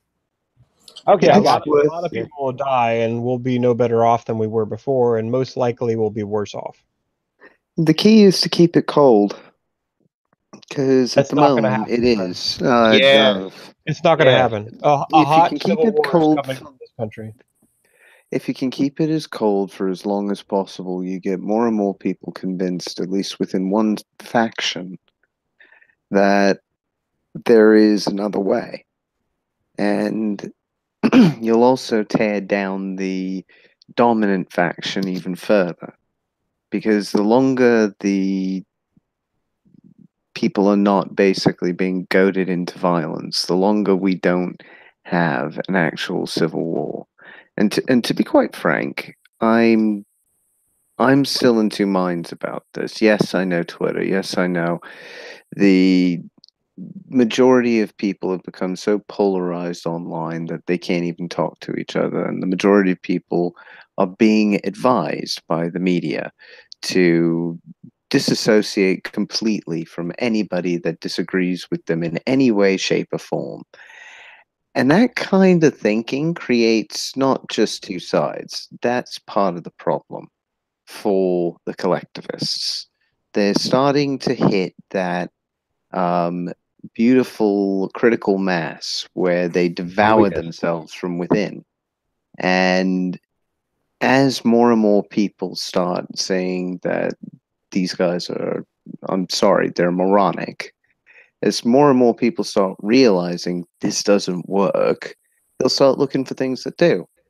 And there's us, I mean, basically but the state changing isn't it. morons. That's something else. The state is not morons. The people who are running the system are very intelligent. They are not morons. They have created a gigantic system of tax slavery and found out through study after study how to manipulate people into accepting that as freedom when it observably and demonstrably isn't. So they know how to manipulate psychology, and they're not dumb. No, I still think they are. There's a difference between being able to elaborate on what I was saying earlier and clarify. The whole Federal Reserve System is a Ponzi scheme, and it enslaves us all. The whole financial system. You guys understand that, right? Yeah. But there is a difference between being extremely good con men and being intelligent. No, there really is. Not here. And there really isn't in this case, because they start in the universities, they start in the think tanks, they get as many intelligent people together yearly as possible for various meetings, including Bilderberg, and they know exactly what they're doing. Okay. I would say that I agree with looping it in the regards to the Cold War style being much preferable for all the reasons he mentioned. You're a genius, dude. But I do agree with Jeremiah that seriously, dude, that was brilliant, and you took the words right out of my mouth. Very well said. And then I also agree with Jeremiah that these guys are not stupid. They're not morons. Now, granted, like you make a fair point. There's a difference between a smooth con man doesn't automatically equate to high intelligence. That's the politicians that you see, right? That's your Clintons and your Bushes and your Obamas. They're people of average intelligence who tend to have higher charisma levels and tend to have some manipulative skill. But the guys who actually pay them, the guys who actually run the show, no. They're not con men. The people who actually speak to them and deal with them, they're very straightforward about what they want. They're highly intelligent and structured people. And as Jeremiah said, they have built a very complex system because they know that the more complicated something is, the harder it is to understand, the easier it is to manipulate and skew it. These are very, very intelligent people that you're dealing with. You've got to remember, your enemy is smarter than you. He's stronger than you. He's faster than you. He has more resources than you. That is why a Cold War, that very point is the reason why a Cold War method is the best tool, because it's just like, the system is just like the human race in that you have reached a point, that the elites have reached a point of apex where there is no one can touch them. They're untouchable, dude. Just deal with it. I know all want to nuke it for more, but you can't. They won't be. Exactly. That's why the Cold War is the method. When a human rose above the food chain, and we came to a point where we no longer had the daily fear from predation, guess what happened? Humans became predators of other humans. That happened. It happened. That will happen. The Just remember, everyone is 90% that a of us human dead, too. manufacturer. Well, one at a time, guys. That happened after the Ice Age when the sea came around and the Tigris River, Babylon and Samaria, and of course the Nile River, Egypt. They started a state and religion from there. But let me ask you all this: does anybody here actually believe in the flat Earth? Fuck no. And Nope. Ocelon and Carlos have been trying to get a word in, and we've all been talking over them. Yeah, sorry, guys. Well, I was Okay. just asked this question of y'all. Does anybody believe in the flat Earth? Well, no, And but I think you know, Ocelon is and it- DeCarlo should be able to say something if they want to. Also, Skip, because he hasn't spoken in a while. Okay, go ahead, guys. My bad. Yeah, no, I actually just kind of wanted to clarify my position earlier. So it was basically about a misconception of not conceptualizing freedom correctly. So that's what the collectivists are doing. Socialists, as an example, statist socialists specifically, want freedom from poverty. That's what I meant by their conceptualization of freedom as kind of a group thing and not just an individualist thing. Right, that not makes getting sense. it right. Yeah. Yeah, now that makes a lot more sense when you phrase it like that. Because the main problem, I'll be honest, that groupthink is the main problem. Everybody thinks in groups. We're taught to. If you're taught statistics, you're taught to think in groups because you have to categorize things. And that's when you're dealing with societies or any kind of large scale information, people start looking at the averages to try and get an idea of whether or not something is true. But those averages aren't true for everybody because that's by their nature. They're averages. And you have to know how to use them. Most people don't. And so they're very easily conned into believing dodgy statistics. And it takes somebody who actually has a modicum of an understanding of how stats can be misused to go and say, well, no, those stats are actually wrong. They're cherry picking, they're this, that, and the other. There's all these different statistical problems with the data that they're working with. So, no, that isn't a valid study. These are valid studies. Right. And point them in the right direction to what is actually true.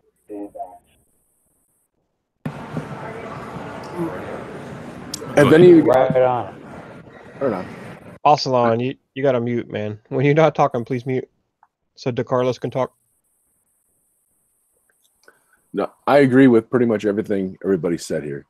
I don't know. I follow local politics because the national stuff is like watching 80s reruns of As the World Turns and Days of Our Lives. My mom can tell me what's going to happen tomorrow kind of stuff. I've seen it before, So I've started going to city council meetings and I speak, man. I talked to them about the community development block grant funding that there was at like it was like 200 some odd $1,000. Well, all those block grants, all the grants that everybody gets, 20% comes off the top to administrate, to oversee, to provide someone to make sure the money gets spent properly. But they took almost close to geez, almost 40%. It was near twice what they should have. And I pointed it out to council, and they voted for it anyway because it was a public comment period, but it had to be approved now to get submitted so they can get the money. They don't care. And that's just one thing for the community block grants. If you look at, I mean, I'm looking at the budget I'm actually looking at RICO funds for the police department. That's what I'm looking for. But they don't list them there. They're in the glossary, but they're under like special purpose funds or whatever, hidden in there somewhere. And I just want to see how hard these guys are working and creating the war zone that they claim they live in and work in, when I think I live in the safest place upon the border. You know, but I'll be quiet here, and you guys are rocking, man. That's all I got to say. The city council meetings, you know, they don't actually give a damn what you say, right? I mean, kudos to you for going and fighting them, but they're like a small oligarchy when, of course, the rulers are the large oligarchy. They just don't care. And yeah, the bonds and the money being spent, like you talked about, it's a total scam, always has been. And, you know, they put like bonds up for vote, like, hey, let's spend X millions of dollars on this school or this fire department. And of course, the majority of the people say yes, because they don't understand that, you know, that's $20 million that they're going to be paying in taxes over the next 30 years. They don't care. Conan, he talked about compulsory service related stuff. And right now, actually, in recent news, France has renewed compulsory service. Oh, yeah, they brought back the draft. Yeah, and other countries have already had it. Israel's got it. Switzerland's had it. But don't be surprised when that comes to the United States, because, you know, recruiting levels have been really low. Like that free college thing just doesn't do it anymore, basically. So that's coming to the U.S. That's one of the reasons why I'm torn over staying or leaving, because basically my decision is, as somebody with 4 kids, is do I stay and fight and risk their lives doing something that's completely unethical that I don't agree with, you know, or do I leave and stop that from happening and put up with all the risks and dangers of leaving? It's a difficult issue. I don't know which one to do, really, and unfortunately there's no good option either to pick. When I live in Charlottesville, Virginia. When the Charlottesville riots happened, people were using cars as weapons and guns as weapons. And this gets back to the militia thing. We should all be rebuilding that. And I don't mean like going out and training with a bunch of random strangers either. I just mean doing it with your closest friends and your family. Learn how to use your rifle, have the equipment, and be prepared to use it. Because a fight is coming, and no matter what happens, the best case scenario is there's going to be an economic collapse on a global level, especially for the United States, because our currency is dead and the rest of the world knows it, and they're making multiple moves against it. And one day soon in the future, your fiat money, your cash, the money in your bank isn't going to buy anything anymore. And even if there's like total peace and no one fights each other over that complete disaster happening, you still need to be able to survive without all those systems in place. So, yeah, it's one of the main reasons why I'm in this fight is so that friends of mine survive it. And we need to do smart things to make sure that we do survive it, so that our small minority doesn't become smaller. I want to second that. What I would like to say, and part of the reason why I've picked up the collapsitarian hashtag on Twitter, and why I've slowly been trying to proliferate that mindset, is that a lot of people think that somehow this is avoidable. And we all know that all fiat currencies reach their ultimate floor value of 0. It's just a matter of time. And what I would say is that from the perspective of reaching out to other people, the idea is to basically have a core, solid group of people that you can rely on when things go wrong. I happen to have a name for mine. I just call mine the Village. And basically what we do is we have a recruiting program where we go out and we basically work on, vetting people. It's usually people you already know. It's not some weirdo that's speaking out against, tyranny at a local place, because quite frankly, that's the wrong place to try to find somebody. But the idea is to slowly just start to grow your group. You start out with your closest friends. Eventually, your closest friends are going to say, hey, I know this guy. He's pretty cool. What do you think about him? I don't know. Let's have him over for a barbecue. Let's sit and talk about what's going on in the world and what they think. Because ultimately, you're going to bring people in to your core group of people. You don't want to have people that are going to go off the handle, people that are going to, turn into, basically a walking human rights violation where they go around and they just think that the only solution is to start executing everyone. And so that's the kind of people that you want to weed out, the people that cannot handle pressure, people I'll that. just go ahead and show myself out now. Okay, so, and, I'm you know, I'm sorry, impromptu joke. I'm sorry. It was a joke about being violent. I apologize. it's okay. It's all right. The key part is Hey, that I gotta violence. interject, guys, and let you know that I'm gonna have to jump off the stream. Good talking to y'all, though. Okay, it was good Good night, talking to you as Ocelot. well. All right, hey, be well. Good to see you, mate. And so the object is, not to have a large group. Honestly, I'm not even going to give you a number, but what I'm going to say is that, it's literally instead of calling the police, you call two friends. That's literally the kind of thing that you're looking for.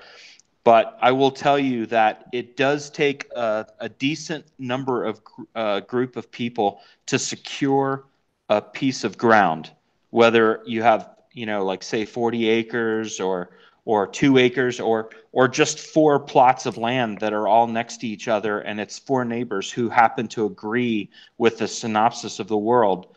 At the end of the day, one person can't secure a piece of land, a house, a piece of property.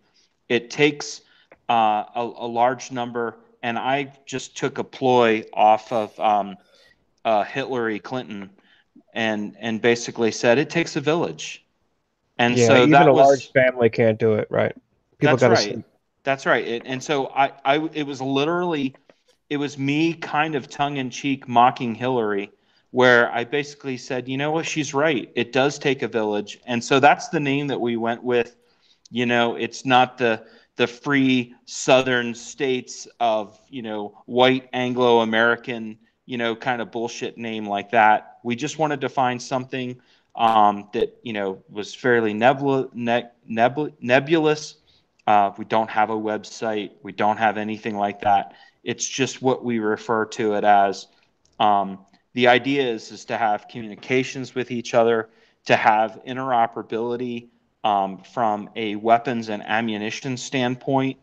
The object is to have a good level of comms. I talk about a PACE plan, which is primary, alternate, contingency, and emergency. That means you need to have levels of planning for all of those, for whether it's communications or, how you're going to be able to, if you had to leave an area, say, for instance, here in the Southwest, we have wildfires. And so a wildfire might be something that takes people by surprise, and you don't have a lot of time. We had one down here a good number of years ago, and it was a great opportunity for us to test what levels of planning we didn't have figured out. Just recently, we had a local person in our town call in some type of terrorist threat against a local organization. It was I'm not going to go into a lot of detail, probably didn't even make the news, but it was a great opportunity for me and my core group of people that I would trust to be able to have a discussion and say, this is kind of like a hot wash. This is what we missed. This is probably what we would need to do in order to respond to this type of situation.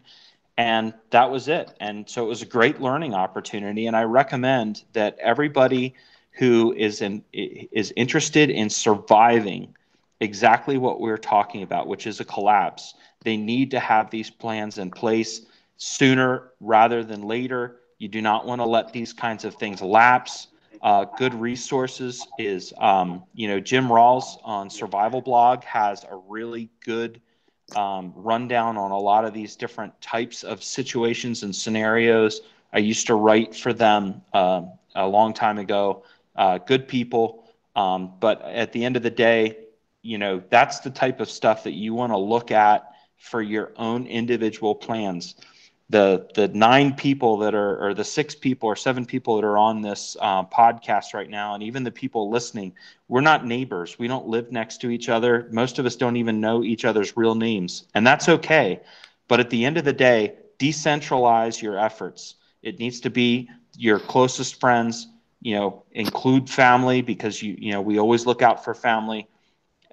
Give it some kind of nebulous name or reference, and that's it. That's as complex as it gets. And let me just say this in addition to that. I think you should rename that PACER, because it should be primary, alternate, contingency, and emergency, and it should also have redundancies.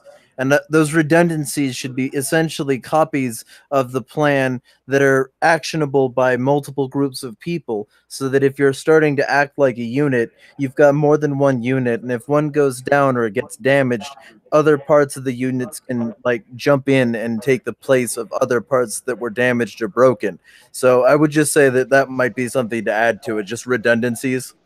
Sure. The whole object of PACE is basically redundancies. The idea is that each one is a layer, and you can go as far as you want to have as many levels of contingencies as you want. So absolutely, I agree. Not a bad idea at all.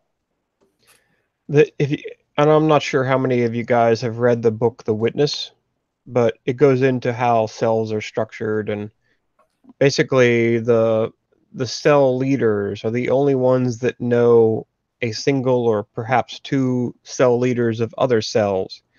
Right. And Splinter. all the other members don't know all the other cells. They don't know the leader of the other cells. They don't know the members of the other cells. And that prevents you being attacked and tortured or whatever against government agents that will reveal all that stuff. And yeah, you work at that small level. And it gets back to the militia. The militia is what I said, is family and totally trusted people only. And if a time comes when the full militia needs to be actually activated on a larger level, then it will be. And until that time happens, there's absolutely no reason to train with larger groups, because of course that draws the wrong attention. The village is what you said, takes a village to defend people or raise kids or whatever. It does. It takes way more than an individual family basically to defend a group or an area. The estimate's 20 to 30 people. So you can't be alone. You have to have trusted friends and family in your area that live with you or near you to defend your area. You can't do it alone. There's no way. You need to have a large group, and individuals will not survive on their own. You could be the sole guy out in the middle of the woods, and a small group of guys or group of people are going to come and kill you. It's just that's the truth of it. That's a valid point and a valid argument. However, that's also the reason that Skip and I are going to start McDeath Corporation. It's going to be great. One family guards your whole thing. We're talking drone home security, got an armed drone with a camera on your tablet, just flies around your house. Bad guys pop up, you just tap their heads like a video game, man. It's going to be awesome. But until then, you're right. We need to find ways, effective ways, efficient is the word I'm looking for here, that allow us to have, like you guys say, like a close system of people that, in case of emergency, I can call. Because, the one phone number that's always programmed in your phone as soon as you activate it is the 911. It's the one number that is always going to show up late and not get the job done. That is imperative. And honestly, people talk about cell units as if they're this insidious or evil thing. But honestly, when you're in a movement, name one movement that wasn't just absolutely infiltrated by the feds. I mean, the KKK, they didn't even have to kill the Klan, dude. They're all feds now. So that's so ironic. It's so funny that they actually accidentally over infiltrated the Klan to the point that now, and everyone knows it. So in a way, it was effective in the fact that it has shut down. No one in the Klan is ever going to have the balls to actually physically do anything because they know they're going to get locked up immediately. But at the same time, you've also lost any valuable intel because now that outlet, all that happened is the same people and ideology that fed into that Klan. They've simply rerouted and gone other routes. And so you're getting that same crazy collectivist, nationalist, socialist ideology. And it transfers in other different ways because the Klan is no longer a convenient fountainhead outlet for them like they were for our parents and grandparents' generations. So that's a very valid point because you need to learn from the mistakes of your enemies, especially when we're small in number and small in power. Now, when I say small in power, you guys know what I mean. Nukes and shit, right? And controlling vast tracts of land and having police forces and goons and such. So, yeah, that is an absolute imperative. I just also want to take a moment to say I want to be just like Skip when I grow up.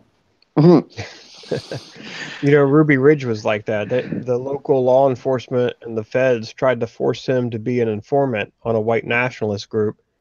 And when he refused, they entrapped him and got him on, like sawing off a shotgun barrel a half an inch shorter than what it should have been from federal laws.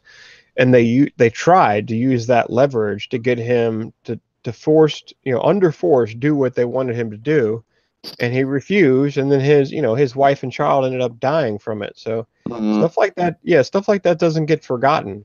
I just watched an interview today. A lot of patriots in the United States still look back on Ruby Ridge and Waco as, the rallying causes, basically. Greg Hunter and Rob Kirby just did an interview either today or yesterday, and they were talking about the Exchange Stabilization Fund. It's a group, an organization that most people on this planet don't even know exists. And the current problem that we have is the United States, as we know it publicly, is $21 trillion in debt, roughly. The Exchange Stabilization Fund has yet another $21 trillion. So people that talk about like hyperinflation and it'll never happen and how could it possibly happen, it's already happened. There's a group, an organization called the Exchange Stabilization Fund, and currently they are in a battle with Europe and the European Union to see who will fall and collapse first. And the Exchange Stabilization Fund and the West, the United States in particular, their objective is to make sure that Europe falls first. And right now, we have already hyperinflated our currency. There is going to be a collapse. There is no question about it. Like, I don't understand why I have a hard time explaining and convincing people of that fact. There is a time coming very soon when your fiat will buy nothing.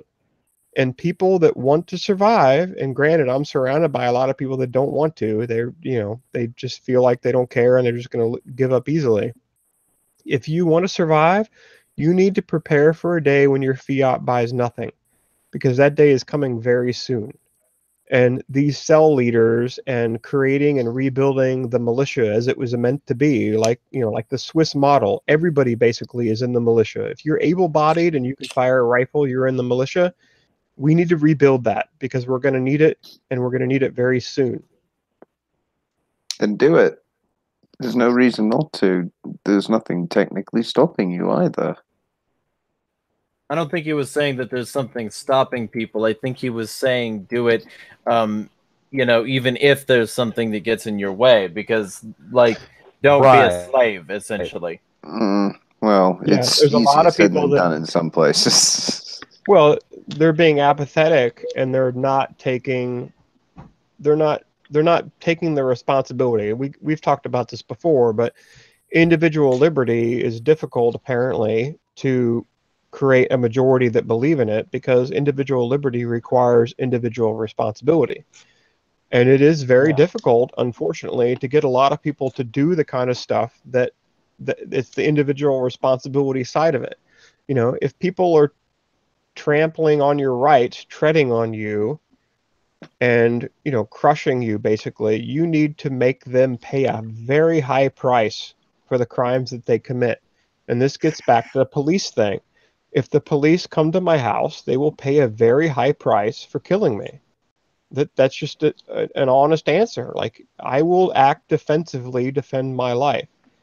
And a lot of people in this country haven't apparently gotten to that point yet. I think they're very close. I think a lot of people are where I'm at. And that's going to happen soon. It gets back to the Philly fight between the firefighters and the cops. Has anybody here been to jail? Has anybody here been to jail, talked to cops? You know, actually been arrested and stuff like that? I've been arrested, you know, but I've never was been in prison. Well, I Thankfully, no. I did a little I've been bit of time, arrested. and not much. But, Not in prison. you know, it was a couple years ago, and the cop I met, I was like, yeah, what's up? He's a 26-year-old kid, and I schooled him on, you know, a lot of the stuff we're just talking about right now. The problem is with everything we're talking about, it's not, you know, we were talking about this revolution, and like, we got to do this, do that. The problem is that we got to get everybody else on board. And what I mean by that is we got to get everybody to understand, hey, look, you're not free. You don't know what freedom is. Here's what freedom is. You know, you have to remove that belief of authority out of people's heads, because they're going to be statists. They believe that they're doing, you know, they will commit murder and say, I was just doing my job. You know, I was just following orders. They will do all that through the state. You know, it wasn't Hitler. So, look, your heart is in the right place, brother, but there's a few technicalities that I think you got wrong, man. Hold on. Number one, we don't need everybody on board, okay? That's the first thing I want to say. We do not need a majority. No, we need every single human being on the face. Hold on, brother. Hold on. Every human being on the face of the planet descended from a group of less than 5,000 from a point in history, well, prehistory technically. Humans almost went extinct. We've even, through mitochondrial DNA, been able to trace it back to the exact location within a 2,000 square mile radius where this tiny little group of people. So the apocalypse happened before we even started keeping score, man. And we survived it with a very small group. What happened was, in theory, we don't know for sure, we weren't there, but is that this very, very small group saw the writing on the wall and isolated themselves, and they fortified themselves. Those are the two things that they did. One, they separated themselves from whatever the fuck it was that was killing all the humans. And number two, they fortified themselves against whatever was killing all the humans in case it came that way. That's number one that I would disagree with you on. Number two is this idea. Here's the deal, man. We're not trying to start a revolution, all right? We're not going to make anything happen. That's not what collapsitarianism is about. We're not here to trigger the collapse. That's a waste. That's a pointless endeavor. That's like saying I'm here to manually recline my lazy boy. Man, that thing's going back. It's happening. This thing's going down, and it has nothing to do with anything that you or I can do. All collapsitarianism means is to properly prepare for the inevitable. It shouldn't even be called collapsitarianism. It should just be called common sense. We know it's going to happen. We're not the ones trying to incite it to happen. We're not inciting revolution. We don't give a shit. We know if we have a revolution, then some other asshole will just replace him, and we'll deal with some other form of left or right collectivism. The point is just to brace yourself, to prepare yourself, to fortify yourself, so that whatever happens, you're prepared for it. All right. I'm going to stop preaching, but again, your heart is in the right place. I'm just saying a few of your technical points I would recommend you consider. All I do is I go out there and I plant seeds. I'm not going to have this revolution. People think this revolution is going to happen overnight, and they're like, "Yeah, I don't think any of us think that. That's you guys, but I'm talking about people I run across. Okay? Yeah, the Twitterati. What I go through.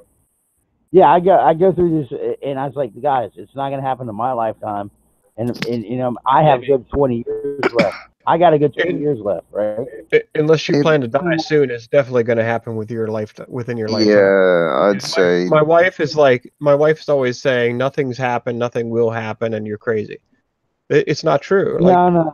Just pay attention to the news. Right now, all the other countries in the world are, number one, like China has stopped buying our debt. Russia has stopped buying our debt. All these countries have created payment systems. They've created alternative payment systems to the Western systems. It's They're worse than that, trading. by the way. Yeah, they're trading without using we the live on a US dollar. petrodollar. Right, The we have petrodollar it's dead, currency, completely dead. and they're not going to let it go. Yeah, That's they why are, we- mate. There's That's why already, we're doing all this shit right now. hang on a sec. Hang on a Well, sec. then do you believe in the Greater Israel Project? This Great Israel Project, which is we're just Israel's. But They what have I'm no saying choice. is, There's They have no majority already, of the people, there's already majority of the competing people are currency buckets, distracted. mate. They're already Okay. got.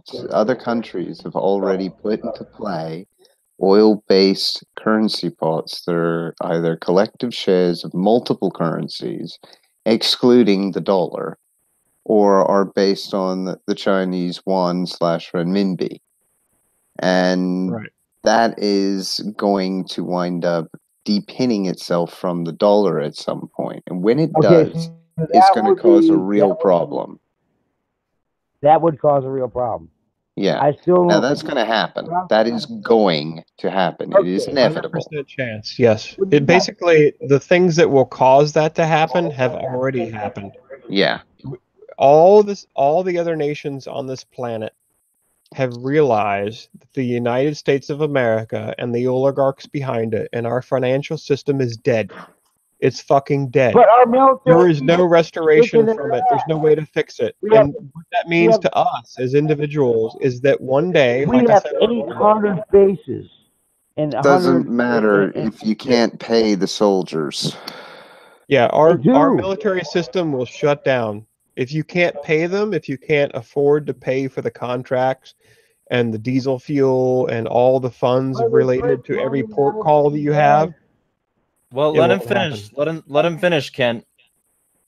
It's not going to happen. Well, let me finish. We're dead already. Basically, this country, the United States of America, is already a third world country. We have already hyperinflated our currency, and it's just a matter of time, and a very short amount of time, that all of that currency comes flooding back to the United States. And when that happens, your loaf of bread will cost $10. Your gallon of gasoline will cost $20. I agree with that. Yeah, people are gonna be agree. I don't know fucked how- basically. If you can't, I'm just not saying. heat I your don't know how home. it's going to happen. You don't what? I don't know how soon that's going to happen. It's going to Very. happen Because right now soon. they still have a big stranglehold on the planet right now. And that's why we have all And this. I mean, Fucking around. realistically, the Foreign Space policy. Force situation has a whole lot to do with That's still- subsidy and a whole little to do with maintaining the dollar. If they wanted to switch to a new currency, now would be the time. Yeah, to be honest, I agree. this is the prime time for most of the world to do it. And I'm the saying end most people objective don't is know. to create. If you watch They're going to create a higher level of government. This is the Bank of International Settlements. So you have the Fed, the Federal Reserve in the United States, and you have other Federal Reserve, like the European Central Bank. You have all Zionist these bank. entities. Well, yeah, of course, yeah. Like all these entities are working together to maintain power. And Everybody but currently- Syria. Yeah, there's a few countries left. All One. of those countries are broke by quadrillions of dollars. Like all these derivatives are going to come crashing down, and they frankly they don't give a damn because the ultimate goal is to kill off a bunch of people. And one day, very soon, your fiat will not buy anything. You won't be able to heat your phone, your home with it. You won't be able to pay your bills.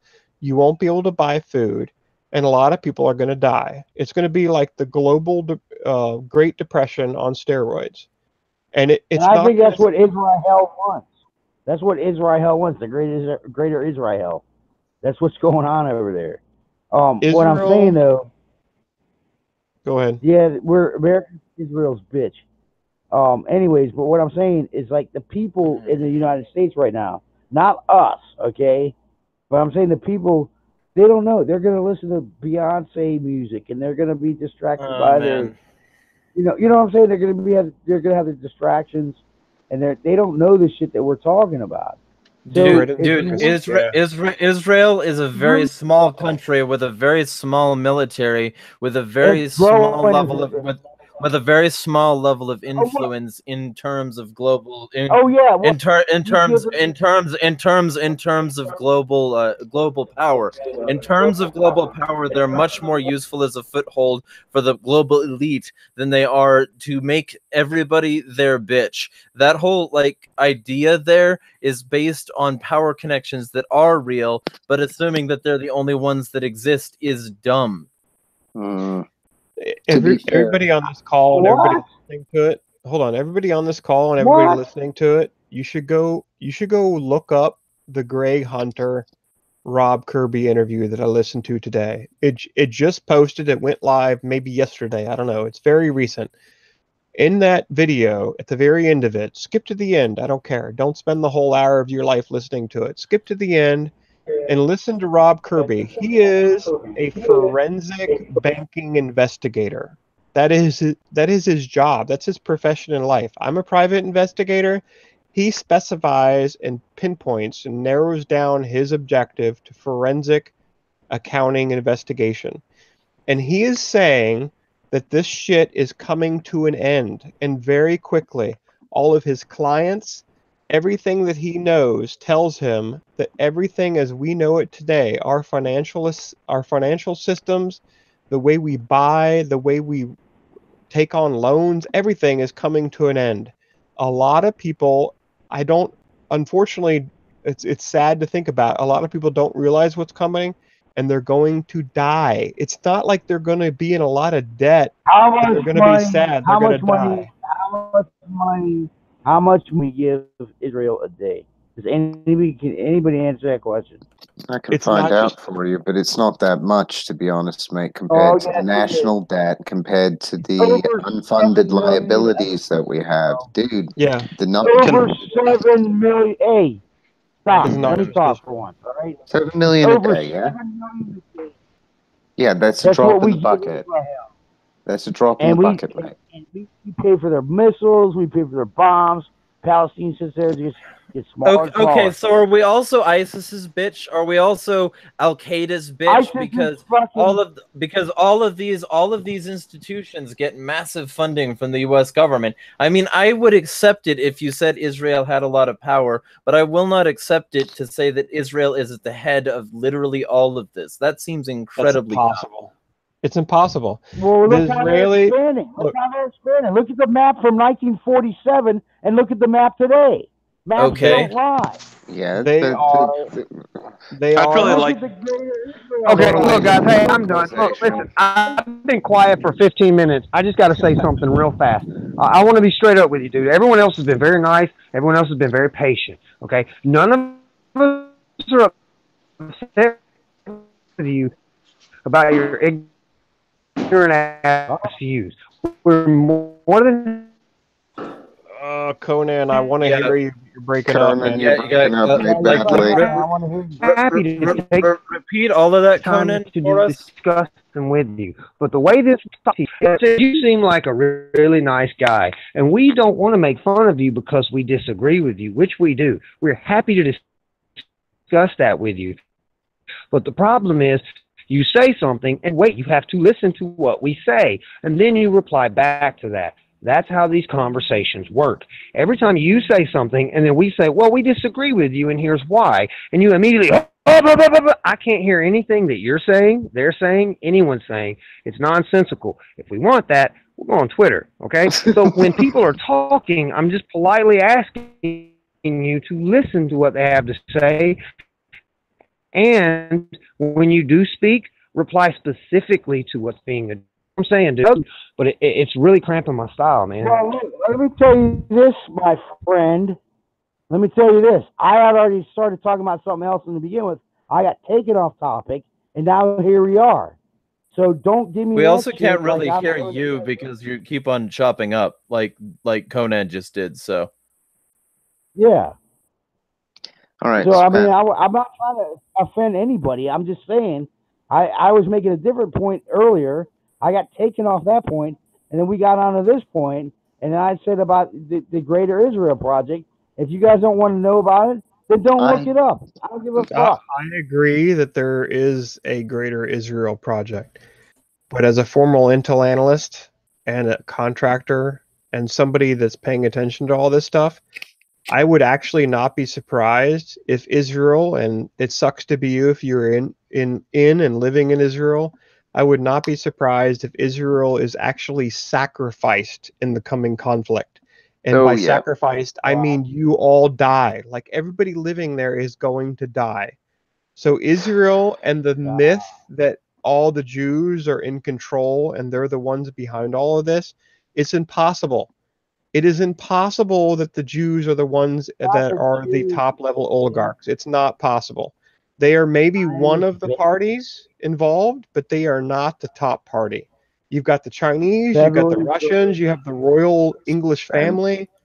There's all kinds of players involved. And yes, the Israelis might actually be sacrificed and killed off. Who has the money controls the king. Yeah, and the Israelis don't have all the money. That's the point. No, they got You mentioned 7 million a day. Yeah, you mentioned 7 million a day. Do you know how much the U.S. GDP is per year? Do you know how much the debt is at the moment? I can tell you how much we spent on defense. Almost 900. Do you know how much the debt is? Fuck the debt. And fuck no, don't fuck system. the debt. That's the important thing. Nobody pays attention to it. It's our costs. How do you know how much it is? But go ahead and you tell me. Okay. Right now, it is over 20 trillion. Now, when you compare 7 million a day to 20 trillion plus 100 trillion in unfunded liabilities for all of our services, you get a concept of why Israel getting a tiny bit of money compared to all of that debt isn't really that big a deal. Man. It really isn't. Well, and let me be really, really specific here and say that, like, they get a huge amount of money, but then they also get, like, a huge amount of participation in global markets. So, yeah, if they get a lot of money and a lot of that money flows directly back to the United States, it's a boosted investment. And not to mention that, but that still doesn't actively prove that Israel is, quote, in control and making, quote, everybody their bitch.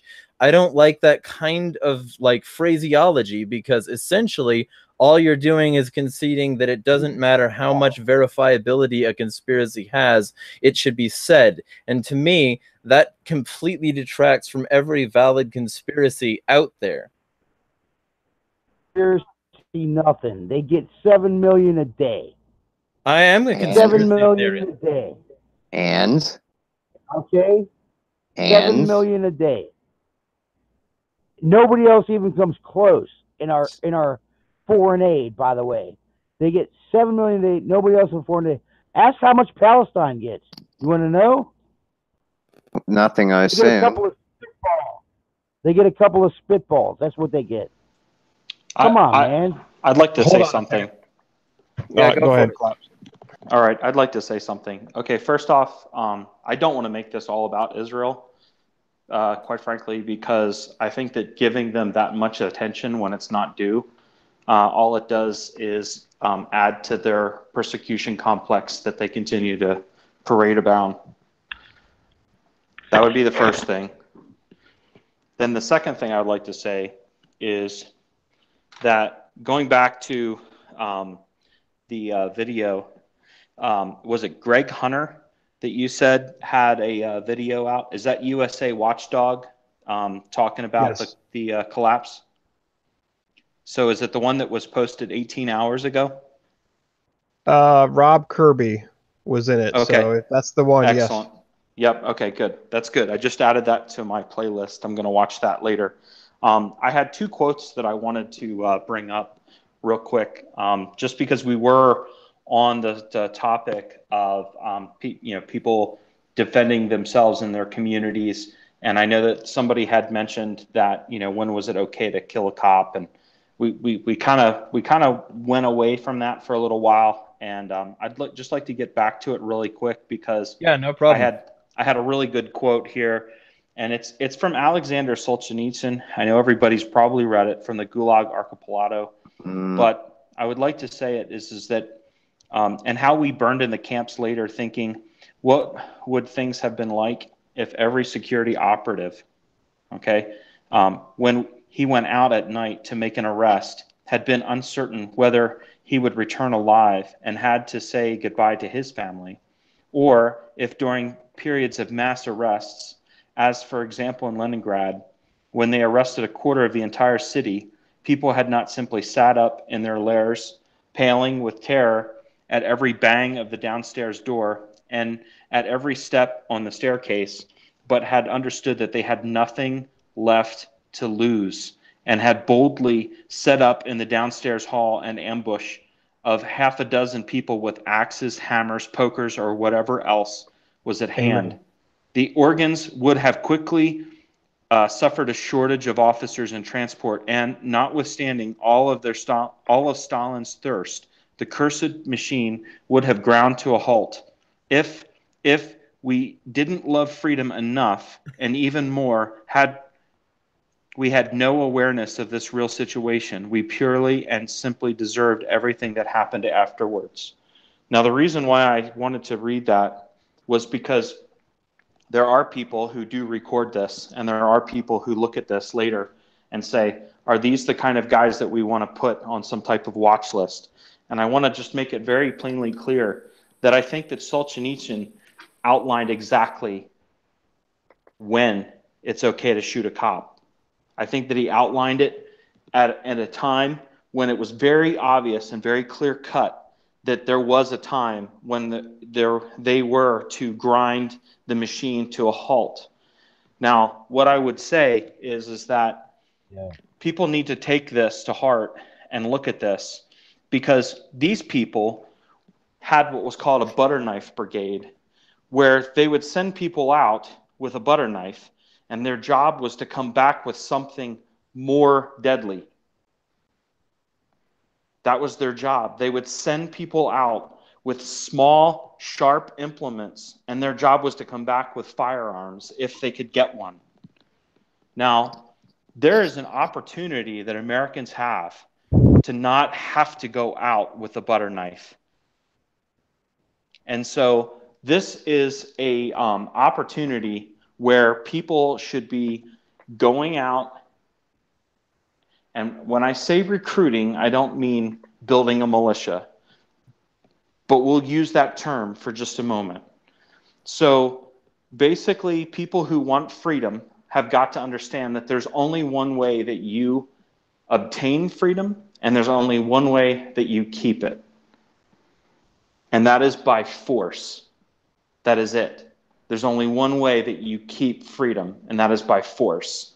And there are way too many people that I know that say, I like freedom. I'm really glad that you have guns. Now, what the fuck kind of correlation did you just make? Because what you insinuated is that I'm going to go out and I'm going to get your freedom. It's not going to be you. It's going to be someone else. And so, to me, they're people who don't deserve freedom. Because the only people who deserve freedom are people who are willing to put their lives on the line for it themselves. And I'm not talking... I agree with that. Yeah, I'm not talking from an America standpoint. I mean, this should apply to everyone on this freaking globe. I think you mean disc. Oh, right. Sorry, the flat Earth, not Oh, the globe. come on, laugh. That was funny. That was funny. I'll say this. I don't think I'm anti-Semitic for saying what I said earlier. We don't. I don't think you are. Yeah, believe me. You're I've anti-Zionist, and that's fine. That's fine with me too. I definitely. You got me there. You got me pegged. Okay, Yeah, I'm I against also every think government, not just the Israeli one. yeah, Spen, Can you all give me? can I just can you make give a me a quick second? point? Can I make a point real quick here? Okay. What I was saying, I don't think it's gonna happen in my lifetime because, and it's part of what he just said there, about freedom. The people need to know what freedom is. You know, whether they're going to fight for it or not, they got to at least get in their head to understand what freedom is. Very They true. got to understand. You know, they got to remove authority out of their head. They got to understand that no man has the right to rule over another man. Whether, you know, Man, that's the best stuff you said all day, brother. I love it. yeah. I didn't mean to cut you off, but dude, I love it. So I'm like, you know, I'm like, okay, I'm 40. I'll be 48 next month, guys. Hopefully, I'll be back on the show with y'all when I turn 48. I'm getting old, and I don't think I'm going to be around when the revolution happens. But you know, I don't want to be around when the revolution happens. If we're going to have a bunch of dipshits, they're going to replace government with more government, replace cancer with more cancer. I want people to understand freedom.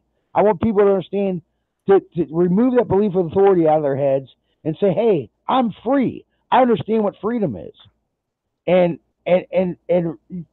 from there, you know, sky's the limit. Go ahead, guys. You know, I'll be gone. I'm old, whatever.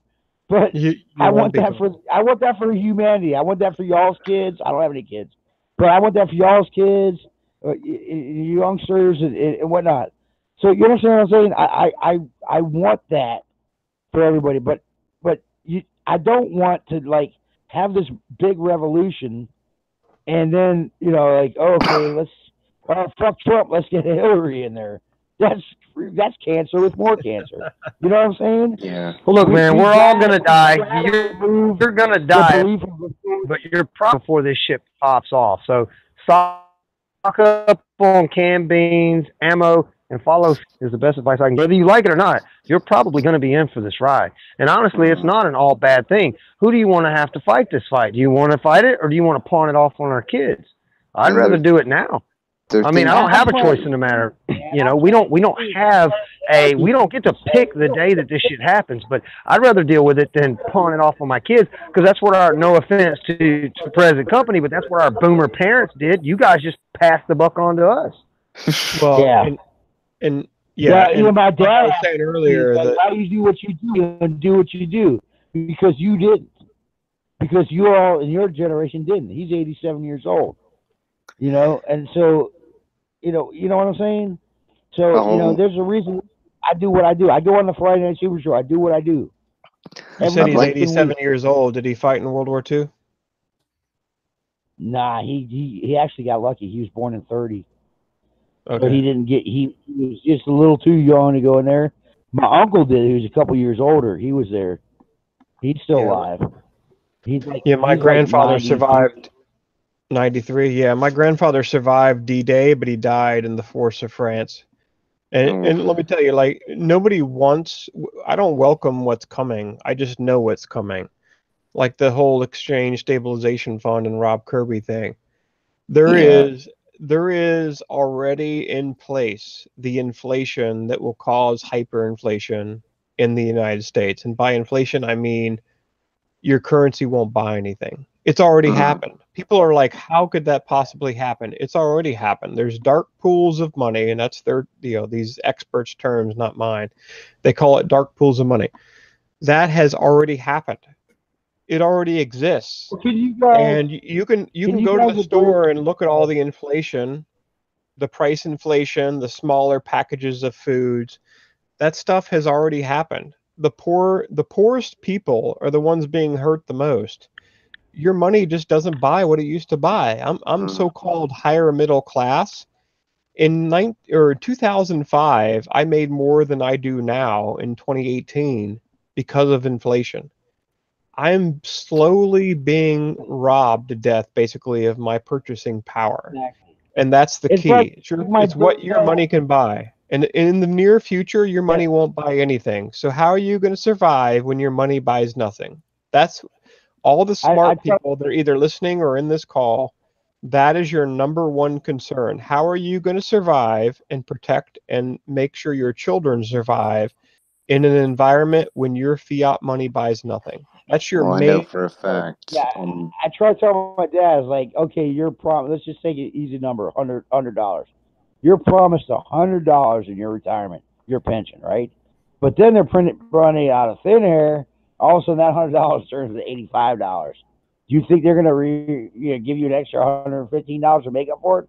No, they're stealing it from you. And Even that's your the whole 401k is going to be know? confiscated. Yeah. So This yeah, is- this whole Ponzi scheme. The way to bring this shit to their knees is get rid of first of all the Federal Reserve, get rid of their fucking financial system, get rid of their money. That gets rid of their power. Then you kick their asses out, and then we start talking about revolution, and we start removing the belief of authority out of people's fucking heads. We've got a lot of work to do, guys. We got a lot of work to do. I know. The Federal There's- Reserve will never disappear. We well, will it have will. we'll have a thermonuclear war to kill off the majority of people on this planet before the banksters or the banking interests, the Exchange Stabilization Fund, the Bank of International Settlements, which is the head of all the Federal Reserves of all these independent countries, other than the minor few that aren't in part or part of that group. They will kill off the majority of us in a global war. And again, in the end of that Rob Kirby interview, he talks about that and why he's so angry. There is a major conflict coming. And I can't express it enough. I keep going back to it. If you want to survive and you want the people that you love to survive, you better start taking action right now to make sure that it happens. Because the people that are in charge, the so-called oligarchs, they don't give a fuck about people like us. They want us to die, and they don't care about us. And we have to start acting. There's a problem with this argument, mate. And I agree with you. We need to plan for the worst. I'm not going to disagree with that. But at the same time, this stuff doesn't just... You don't just push a button and everybody goes to war. It's not like it was back in the 1900s when all it had to be was king says, right, we're going to war, and everybody goes to war. It doesn't work They have like the that. monopoly of violence. There have been, yeah. Again, we've talked about it in previous hangouts, but the whole Korean thing right now, I'd swear, again, as a former Intel analyst, the Koreas are being quote unquote made peaceful in exchange for a green light on Iran, and the payment for that exchange is Taiwan. But And Russia and China are rising, and the West is shrinking, and that stuff is legit. Look at what's happening in Iran now. It's not descending into a war zone. It's descending into a civil unrest conflict at the moment. And I'm not certain why that is. I'm not certain if it's CIA, NSA, or if it's just the Iranians are now finally fucked off with Khomeini to the point where they're just going to say, sod this bullshit, we want our country back. And a central bank to control it, right? Well, I don't know. That's the point.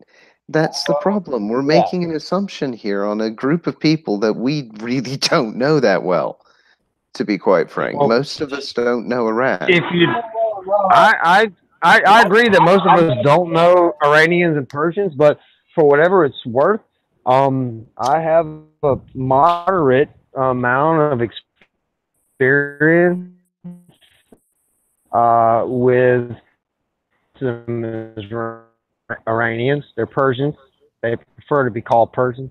And when you find themselves a piece of shit, just wash your wallet.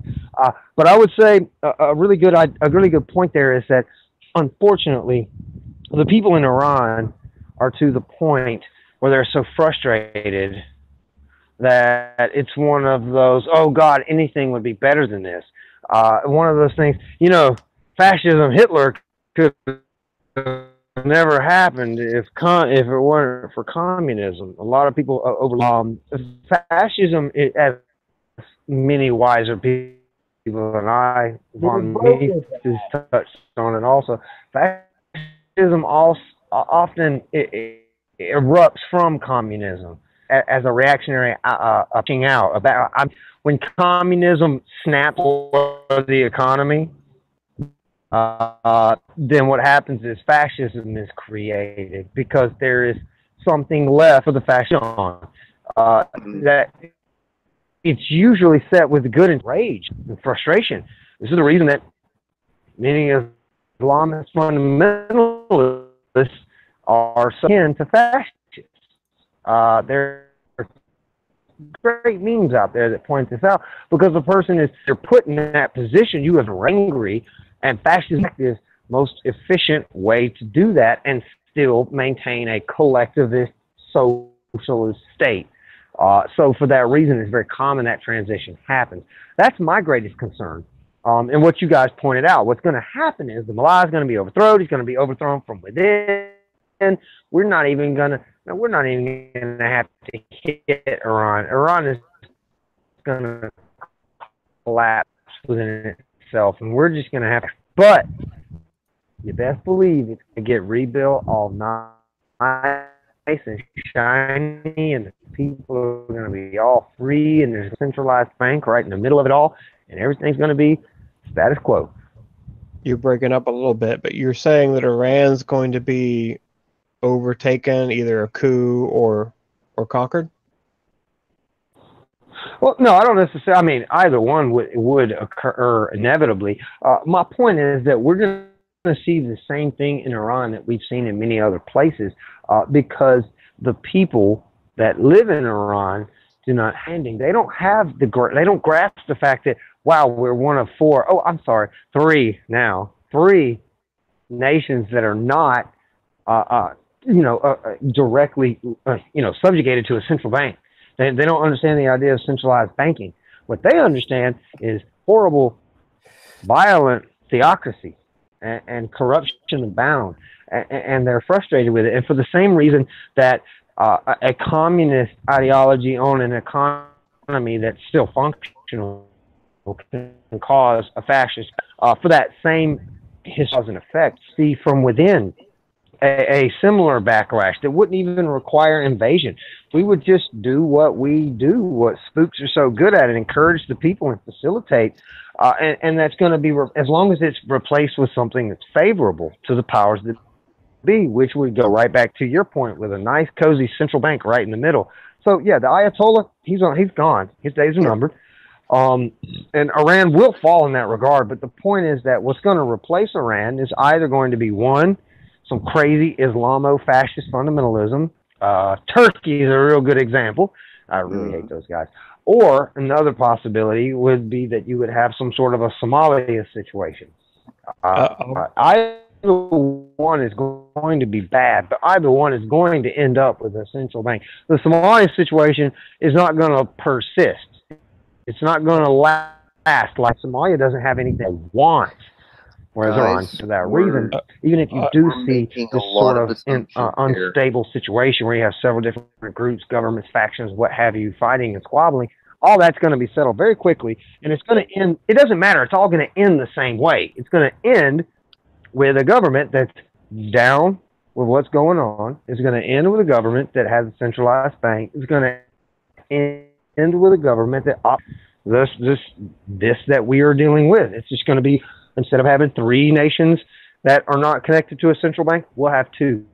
That will inevitably be the end result, simply because the people are desperate and the people do not have the education to understand that the master that's going to replace the one they have, while it may be kind to you, it's going to be very brutal to your children.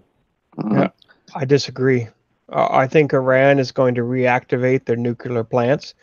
They are going to start enriching uranium, and they're going to do what North Korea did, and they're going to create a nuclear weapon, and they will resist the outside pressures against them, and they will have assistance from countries like Iran or China and Israel, and not Israel, sorry, China and Russia. It is not going to happen the way you said it will. Iran will resist, and they're going to end up winning. And the reason why they're going to win in that fight is because the West is broke, over trillions of dollars in debt, and the old so-called collapse of Soviet Russia was a ruse. It always has been. There's lots of books written about this. You guys can all look it up. It's been a trap the entire time. The West is actually now being trapped in the same way, and they will collapse, and it won't be a ruse. And people like Iran are actually going to turn out to be the winners of this fight. We cannot stop them. I mean, we can't stop third world nations like North Korea from creating nuclear weapons, we're not going to be able to stop Iran. And the proliferation is going to go all the way to countries like Saudi Arabia. Finn, Why would Israel be allowed? Why would Israel be allowed to have 200 plus nuclear weapons, and nations like Iran and Saudi Arabia not have them?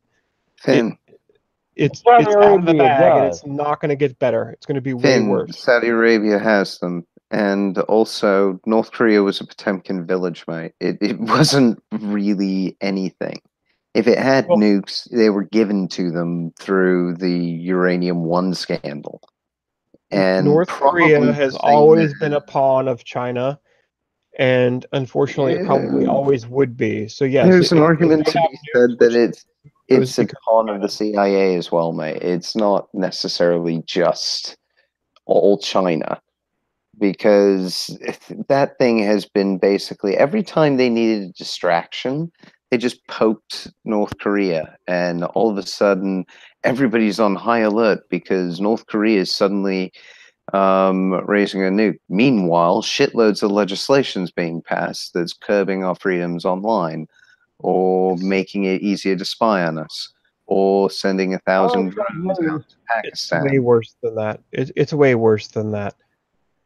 Everybody on the planet knows that the West is broke. It's particularly the United I'm not States of denying that. America. Okay, but China can do basically whatever the fuck it wants to do at this point because they know the West is broke. And I still believe that the whole action that's going on in Korea right now is a brokered deal. And China is controlling North Korea, and they will control both North and South Korea. They've always controlled North Korea. And as I've said in other hangouts, in exchange for this so-called peace in the Koreas, we, again, I hate that term, the West they will give up Taiwan. We're going to turn a blind eye. We'll see if that happens. I'm not convinced that's going to happen. I'm not convinced either. And you know what? I think Dennis Rodman can save the day. Well, he is considered one of the top diplomats of America now. But yeah, he thinks he's so powerful, but he's not. He's just a tool. I know he is, but hey, listen. There was I want to. He can play basketball though. I wanted to quickly circle back. I sent you a couple of links through the group chat from the USAID. And Spank Kent, friend me. I like you guys, so go ahead and do that. Okay. But yeah, there's I looked into your numbers, and you're right. In 2016, America spent $7 million a day, at least, on Israel. In 2016, in 2017, that number dropped significantly, down to. Well, no, this is the thing. He dropped it from that per day to less than that for the whole year. Now, granted, it's still only partially reported, so more money could come in, but it seems that 6 months in, it's been fairly well picked up on, as it were. You'd expect them to have something by now. And most of it's gone to their healthcare sector, apparently, as well now. So it's mainly the military that probably is the biggest expenditure for them, which makes sense given the fact that we basically give them all the weapons that they've got. So and Saudi Arabia, by the way, we give Saudi Arabia, we sell Saudi Arabia all those weapons that they, go out there and do their Wahhabism. By the way, Iran, they're not the Sharia law guys. That's fucking Saudi Arabia. And they're our allies. Ha ha ha. Oh yeah. Yeah, they're our allies because back in 1970 when I was born, Nixon made a deal with those guys because he redigged on his the gold because we spent so much money on military. He was like, "Hey, Saudi Arabia, hey." Nixon. He goes. We'll protect your oil fields as long as you sell, all your oil in our dollar, and it kept the dollar going. And so all the oils, see what's going on in the foreign policy to this day, and it's the petrodollar and Saudi Arabia. By the way, 15 of the 19 hijackers on 9/11 were from Saudi Arabia, but we let them go. We don't think about them. They're the good guys. We're in bed with them. We sell them arms. What did Trump do a few months ago, or maybe even last year? I don't remember. But he said, "Oh yeah, I'll send you $800 billion worth of arms deals." Yep. And meanwhile, people in Yemen are being sold to slavery here in 2018. Bite me. It makes me sick. And in fact, the American people don't fucking realize that and stand up and do something about it. But anyways, that's a story for another show, you guys. Yeah, so very there's true. a lot of, In Saudi Arabia, foreigners will come there, and the government and the government-sponsored companies that hire these people, the foreigners, will confiscate their passports and prevent them from traveling, and they work basically as slaves. Yep. well, even and what was going on with the it was on CNN, and I seen the video on I guess on Facebook, but they were selling people. They were just refugees. They're trying to get out of there. They're trying to get out of where they're going. Refugees, of course, because all the unrest in the Middle East that we cause, and they go in there and they're like, oh wait a minute, we just got round up and sold as fucking slaves. It's disgusting. Libya. It's sickening. It makes me sick. Our actions in Libya have a lot to be answered for, because for the first time ever, we resurrected the slave trade. And I don't know quite how we managed that one, to be honest, why we thought that was a good idea. But yeah, the slave trade's come back. I don't think it's ever left, man. You got a social security number like everybody else does. It's never left. I mean, there's human trafficking going on in this country, in this world. It's got to stop, man. It's 2018. Wake up, people. Wake the fuck up. I beg people. Well, to be fair, okay, I'll give you that. Everyone has a social security number, but what he's referring to is what I would consider first-hand slavery, right? Yeah. Like direct slavery. Like literally you're walking down the street and you get snatched and they throw a rope around your neck and you get knocked over the head, and when you wake up, you're at a stop, just like in the old days. And that is something that has always, even then, even still before Libya fell, slavery existed. But it was not. It was a market that lacked profitability because everyone was afraid to own or transfer slaves because all the governments surrounding them did not tolerate these things.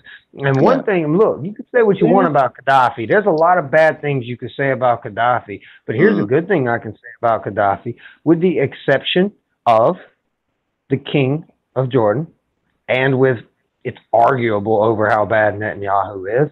But with those two removed, Gaddafi at that time was the absolute least violent, least brutal, least oppressive dictator of all of his people. I mean, this is a guy, he was a fascist fuck, there's no doubt. But you know what? He was a fascist towards a lot of people, but his people were well taken care of. It's ironic, it's so stupid. Look, socialized medicine doesn't work, okay? But there, in that very small country, with a very small population and with a very large access of resources, and one guy that was able to maintain it, he was able to make sure all of his people were well fed. He made sure they all had their health care that they needed and were maintained. Like they were some of the most, Libya was one of the healthiest nations in the Middle East. The only people that were healthier than them was Jordan and Israel.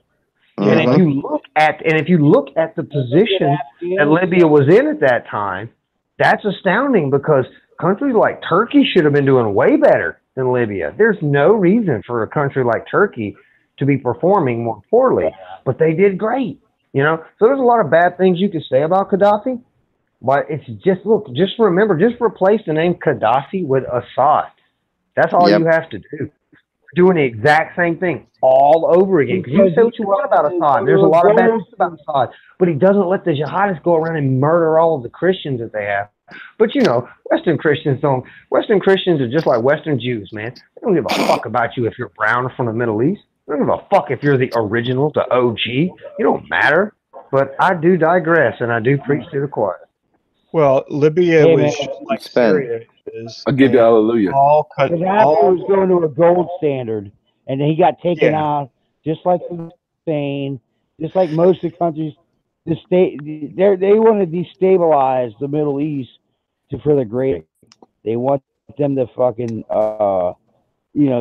snag more land, like make chaos in the Middle East, so Israel can grow, and eventually dump us. And that's where I think you were talking about the dollar. That's when we're all fucked. When they decide to say, "Hey, we got a bigger army now. We don't need you, America.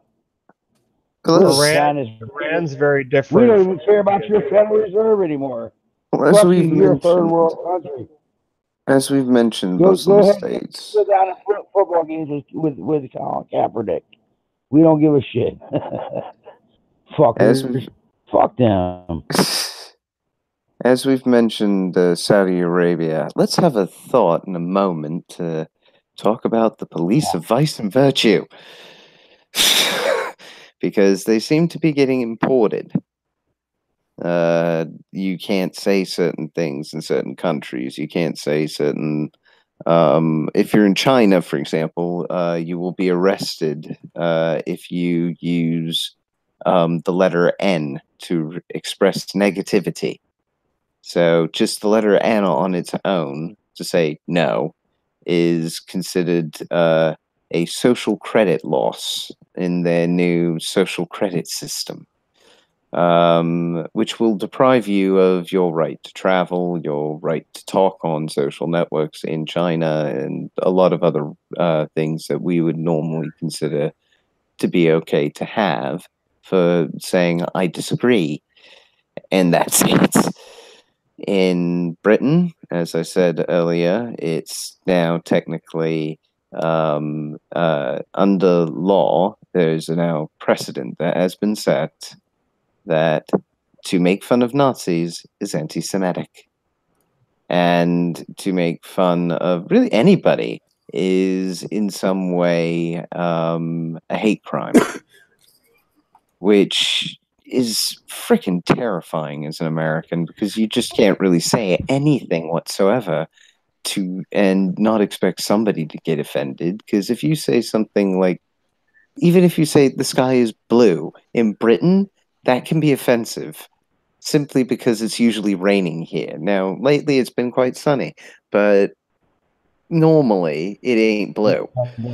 I just want to point out that at this point, I'm pretty sure, in to what Lupin has pointed out so well, I'm pretty sure if Benny Hill was alive, he would have went Guy Fawkes by now. Very possibly. Well, speaking of him, the whole idea behind that movie is it was an idea, and you can't kill an idea. Can I ask a question? Is anybody here part of Anonymous? If we were, we would not admit to being a part of Anonymous, because that would thus void the anonymity. Yes. The real answer is all of us. Yeah, that's the true answer. Everybody's anonymous, man. I mean, is there anyone here who has voluntarily doxed themselves and given their actual name and address? I'm pretty sure we're all technically anonymous, correct? And the only thing you have to do to be a part of Anonymous is to behave in an anonymous manner to fight against the system. I mean, that's what the website told me. So technically, everybody here who doesn't give out their government name is a member of Anonymous, because we're fighting against the system and we're doing so under anonymity. So and if we do give out our government name, it's not there's nothing to say that we can't set up more than one account. Sometimes I'm one of those guys. I wear a custom mask. I got long hair.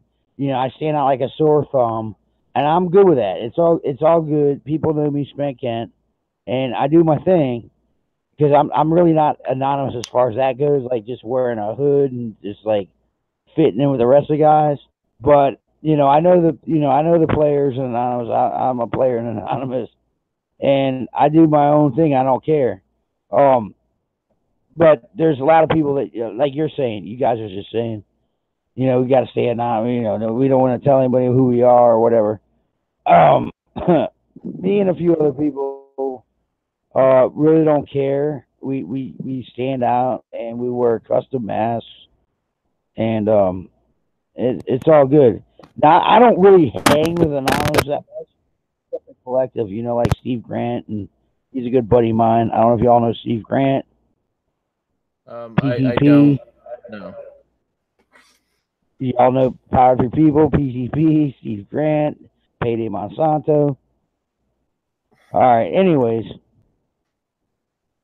obviously you guys don't know that. I'll have to next time throw up some music for y'all, but they're rappers in the business. They want That's they why I they don't know say them. it's rappers. Yeah, they say, okay, man, Spankin, we need some rock, man. Play some punk rock and start writing some music. Well, I haven't written music in a few years, so and I've been dragging my feet, so it's all good. But go ahead, guys. Well, that's a reasonable place to start wrapping up then, because I would say that making statements against the government, against the current paradigm, is definitely a good way to shift it. But if you could make those statements artistically and propagandistically, which sounds terrible, but definitely needs to be done, there needs to be counter propaganda. If you can do that, then I would say absolutely more power to you. But Is it propaganda if it's true? yeah, you can propagate something that's true.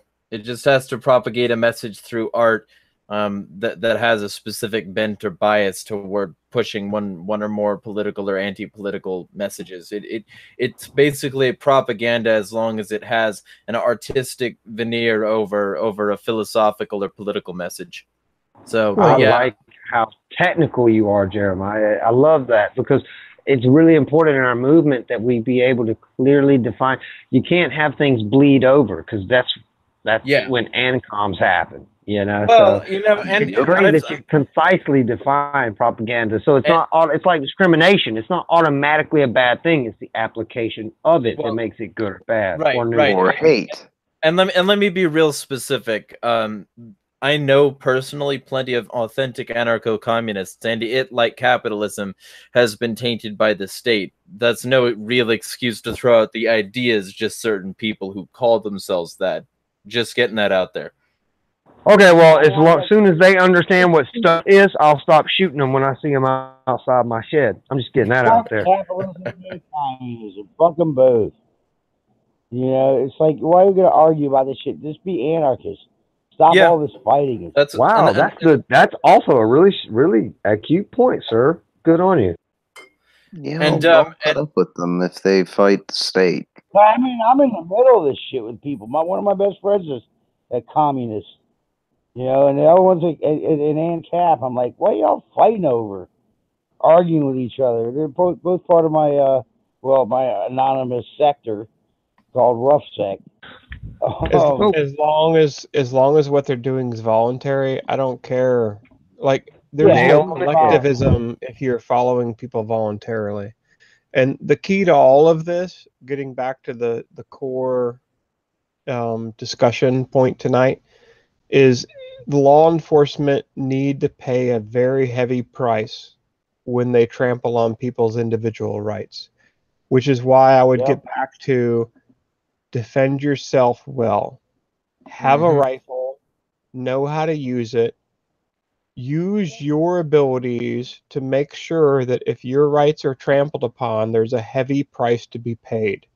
And by the majority of the people doing that, it'll stop. Because they will not be willing to SWAT raid that house. They won't be willing to stack up and break that door down, because they know that that person behind that door is going to have a rifle and body armor and mild steel core ammo, and you are going to die charging into that home. You might kill that guy, but you're going to fucking die in the process. And you will make them pay for every foot they take in blood, is what you described. Exactly. You described it earlier. You described it accurately, and I'm so glad you mentioned it again, because there's a really important point I wanted to tell you. That was Alexander who said that, right? He said, I really wish that one of those, I wish I knew now what I knew then. That, you know, if these guys had feared for their lives, then we could have stopped it right then and there. If every time, every officer knew that there was a very real, not possibility, not likelihood, but inevitability that if 10 of us go in here, we're going to get our man, but all 10 of us are not going to come out. That was only going to happen so many times before all of a sudden you weren't going to see a bunch of people wanting to be officers anymore. Oh, I'm sorry, you said that was Alexander who said that, right? It's I didn't say Skip. that. That's true. It's Skip. It's Skip. I read that. It was Skip. Of course it Yeah. was. My favorite human on the So- planet, of course. So the point to that is, this is a point that I've made several times because I've really tried to spread the message of self-ownership to the black community, because agorism is so inherent in the black community. It is, you don't even know it by the name. That's just what it is. That we prefer agorism over the standard economics. Like, that's your preference. We will intentionally pay more money to go to the bootlegger to get our cigarette just because we would rather. Whoop. Yeah, I think he dropped off. Yeah. Yeah, Hangouts does this to us sometimes. Well, what he anyway, was saying is legit. Yes, but he was saying something actually quite useful. So yeah, definitely. Yeah, I by the way, to anybody out there, I don't kick people. Like there I don't think that there has been an instance where I've had to kick somebody, so I don't do that. If that ever happens, it's because the fucking government did it. or Google. You know, Jeremiah, I've said this before. Liberty is worth any price. And when I say that and I write it online, I mean any price. I mean, like, the lives of my children. You can come kill me, you can kill my kids. Individual liberty is worth any price. And when I say that, I mean it, like, quite literally. And anybody that tries to tread on me or is going to charge through my door with a SWAT team, they are going to pay a very fucking heavy price for that treading. I will kill as many as I can before I die, and they will not revel in my defeat. I am going to make sure that they pay a heavy price and they regret the trampling that they have done on my individual rights. If you want to frickin' SWAT raid my house for pot or some so-called bullshit excuse, you are going to die for that. And you need to know in advance that you're going to die for that. And that example is what most Americans and most liberty-loving people, regardless of what so-called tax farm you're in, need to understand, and they need to exercise it. Prepare yourselves, arm yourselves, and make that price extremely high so that the so-called tyrants and the agents of them have a heavy price to pay for it. That's the main objective behind this whole police thing, because those police people want to go home free at night. I mean, after all, that's their objective. Well, guess what?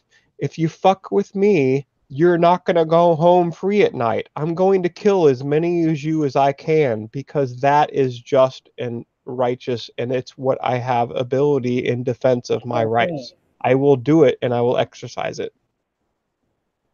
And your extra amendment. And when is it cool to shoot a cop? When you're getting fucking your rights trampled on, right? That's when you got to do it. Is when you're getting your rights. That's why we have the Second Amendment, to stand up to tyranny, not because we're going to go hunting or fishing. That's it's true. To stand up to these cops. Well, in that regard, I will say, if they, being the government, make a move to disarm the American people of military-style weapons, then I will be part of the group of people that will be ambushing any force that is attempting to disarm the American people, and I will be ambushing you. Yeah, I will be killing you in advance of that. That's exactly how the first American Revolution started. The British made a move to arrest and disarm the militias. Well, arrest the militia leaders and hang them. They didn't want to just arrest them. They wanted to kill them and disarm the militias. If that or anything related to it happens again, the killing is going to start. and I will be part of it, and I will be, I won't be happy about it, but I will be glad to be there and doing my part. So, and with that, I want to give DeCarlos Danger first shot at this. Tell everybody where you can be found, what you're involved in, and who you are. I read a blog about tyranny. My name is Michael DeCarlo, so I guess I'm not anonymous. I live in Sierra Vista, Arizona. The blog is decarlosdanger.com. It has a small Facebook presence and Twitter as well. All I got to say after this discussion tonight, I have very few words to say because it all just comes down to no quarter for tyrants. Thank you very much again, Jeremiah, for having me, and everybody. It's been a pleasure conversation, and I learned a lot today. Sic Semper Awesome, bro. Tyrannius. Hey, Yep. friend me, man. That's Friend me all on Facebook. tyrants. Everybody friend me on Facebook, but go ahead. Y'all rock. I'm good, man. I got to get ready to go have some dinner because I live here in the West Coast. But thanks again, man. I appreciate it. All right, hey, be well. Thanks for coming my on. brother. Right on, guys. Take care. Cool, man. See you, DeCarlo. Yeah, he sounds Cool. exhausted. Mm. All right, who's next? Spent? The wolf. I think the wolf's next. All right. I'm looping it. I can be found on Minds and Steemit in particular. I mainly write about reality, logic, and voluntarism, and we'll be publishing on Minds and Steemit mostly blogs regarding that. And thanks again for having me. Jeremy, I'd like to talk to you afterwards as well for a bit. I can talk for like 15 minutes. Yeah. Yeah. This is Finian. As I said earlier, you can mainly find me as my business accounts online. I am at libertyprofessionals.com, and actually Jeremiah helped design that website. And that business entity of mine as a private investigator in Virginia and residential security expert globally is also on Twitter, and that account is LibertyProPI. And my main personal account is at Steemit, and it's at, and then my normal Finian account here, FINNIAN. Okay, I guess I'm next. I'm And, Spent Kent. I'm Spent Kent. I'm on the Friday Night Super Show. I do a lot of different radio shows. I'm glad to be on here with you guys tonight. You can find me on Facebook at Spent Kent. I want you guys can. And I'd like to come back again. This is a great show, and I really enjoyed it.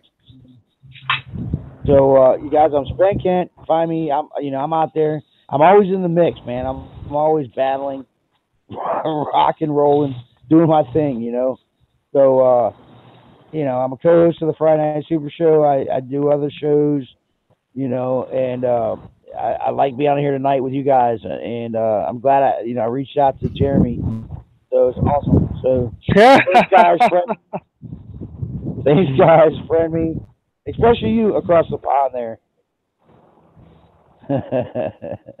Pleasure to meet you, Spent Kent. Hope to hear from you soon. Yeah, mate. I don't really use Facebook much, mate, but hey. Yeah, you guys rock, man. It was just a great show, and I enjoyed every minute of it. So thank you, guys. Thank you. Take care, man. And what about you, Conan? Because you got dropped. So what you got? Yeah, I got dropped. You tell black people to start stocking up on AKs, and all of a sudden you get kicked off. I figure. Anyway, I'm Conan. I'm the son of Conan. I'm convinced the best way to stop the military-industrial complex from infiltrating our police force is to simply, we can't stop the police force. We can't stop the state. That's my opinion. It's impossible to stop. Same reason a human is impossible to be stopped by animals, aside from the occasional. So therefore, the best option is to allow it to perform its inevitable act, which is to collapse upon itself and predate upon itself to the point of its own extinction. It is inevitable, and so we best be prepared for that. Therefore, by that definition, that makes me a collapsitarian. Not that I embrace, but that I do plan to prepare for that, and I think everyone should. In addition to that, Conan son of Conan, also known as at Opelika Creek, spelled as it sounds, Opelika Creek, on Twitter. Please come check me out. And yeah, my goal is to help people like our friend who joined us today to understand ways that they can minimize their status footprint, ways that you can behave in a counter-economics, in an agorist fashion, in a truly free market fashion within a society that does not actually provide you a free market. That's my goal. My secondary goal is to maintain and explain things to people, much like the guy that we had on today, in ways that they can understand how the system manipulates and plays them, particularly within communities that I think have the most potential benefit from liberty. If that's the cool thing, we don't have to look for people that benefit us. We just have to find people in our society that liberty would be a benefit for them. We find a way to show them how self-ownership is better than state ownership. And that has brought me, by that proxy, to many poor communities, black communities, minority communities, small mining towns, ghettos, a lot of things, a lot of examples of that. So yes, that's my way of dismantling the state from within. And most importantly, please be on the lookout. If you follow me, if you hang with me, I've got Conan the Destroyer. Going to be a segment coming up. I'm going to be performing it on multiple platforms on several different podcasts, and I'm going to link them all so they can be accessed via YouTube. So you can come see me destroy shit. I just take the most popular thing of the day on the headline that's stupid, and I crush it. People, ideas, whatever, and I take requests. That's my favorite. So yeah, that's me, and I can't tell you how much I appreciate you having me, Jeremiah. It's always a pleasure. You've got a fantastic panel here, and we always have, whether you like it or not, it's always an invigorating conversation. So thank you so much for having me on, and I appreciate the opportunity to plug my stuff. Thank you for being on. Friend me. Cool. Let me just say one more thing before I jump off, because this girl's like blowing up my Facebook right now, trying to get a hold of me. I have a little catchphrase. It's kind of funny. People laugh about it. The Friday Night Super Show, it's kind of a running joke. It's like two things are guaranteed in life. Two things are guaranteed in life for sure. Yes, and I'm Spent Kent. Yes, my balls still itch, and taxation is theft. So I'll leave you guys with that. Believe me, it's a running joke. People laugh. You guys will start laughing eventually. All right. Love you guys. It's a great show, man. Thanks, guys. Well, be well, everyone. This has been Shit Shooting Sunday. We'll probably go over something similar next week, because we're going to go over how the U.S. Police and military are looking a whole lot alike, and how they police the world. So feel free to tune into that and send your comments in the chat. Subscribe, hit up my Patreon, hit up any of the referral links down below, and feel free to help this show grow to what it needs to be in order to be a true force of nature against the state. And you need to follow Insanity is Free on Twitter. I said follow Insanity is Free on Twitter because he is awesome, because he is a snarky asshole, and he is very entertaining. And at the same time, he also is very, very educating. And I like the fact that you don't get stuck on, like a lot of libertarians think they're automatically like on the reservation, so they're exempt from the left-right paradigm in the mind. And I like the fact that you challenge those things. So by all means, this is the guy. If you want someone that's going to give you an honest, intelligent, accurate view of what self-ownership is, at Insanity is Free is the way to go. Thank you. Agreed. Hey, can I ask you a quick question? Is this J-Rev Radio? This is not It's your mom's radio. This is my YouTube channel, Jeremiah Talks. So you can go to youtube.com/c/Jeremiah Talks. And also, if you want to cross-post any of this, definitely something you can do.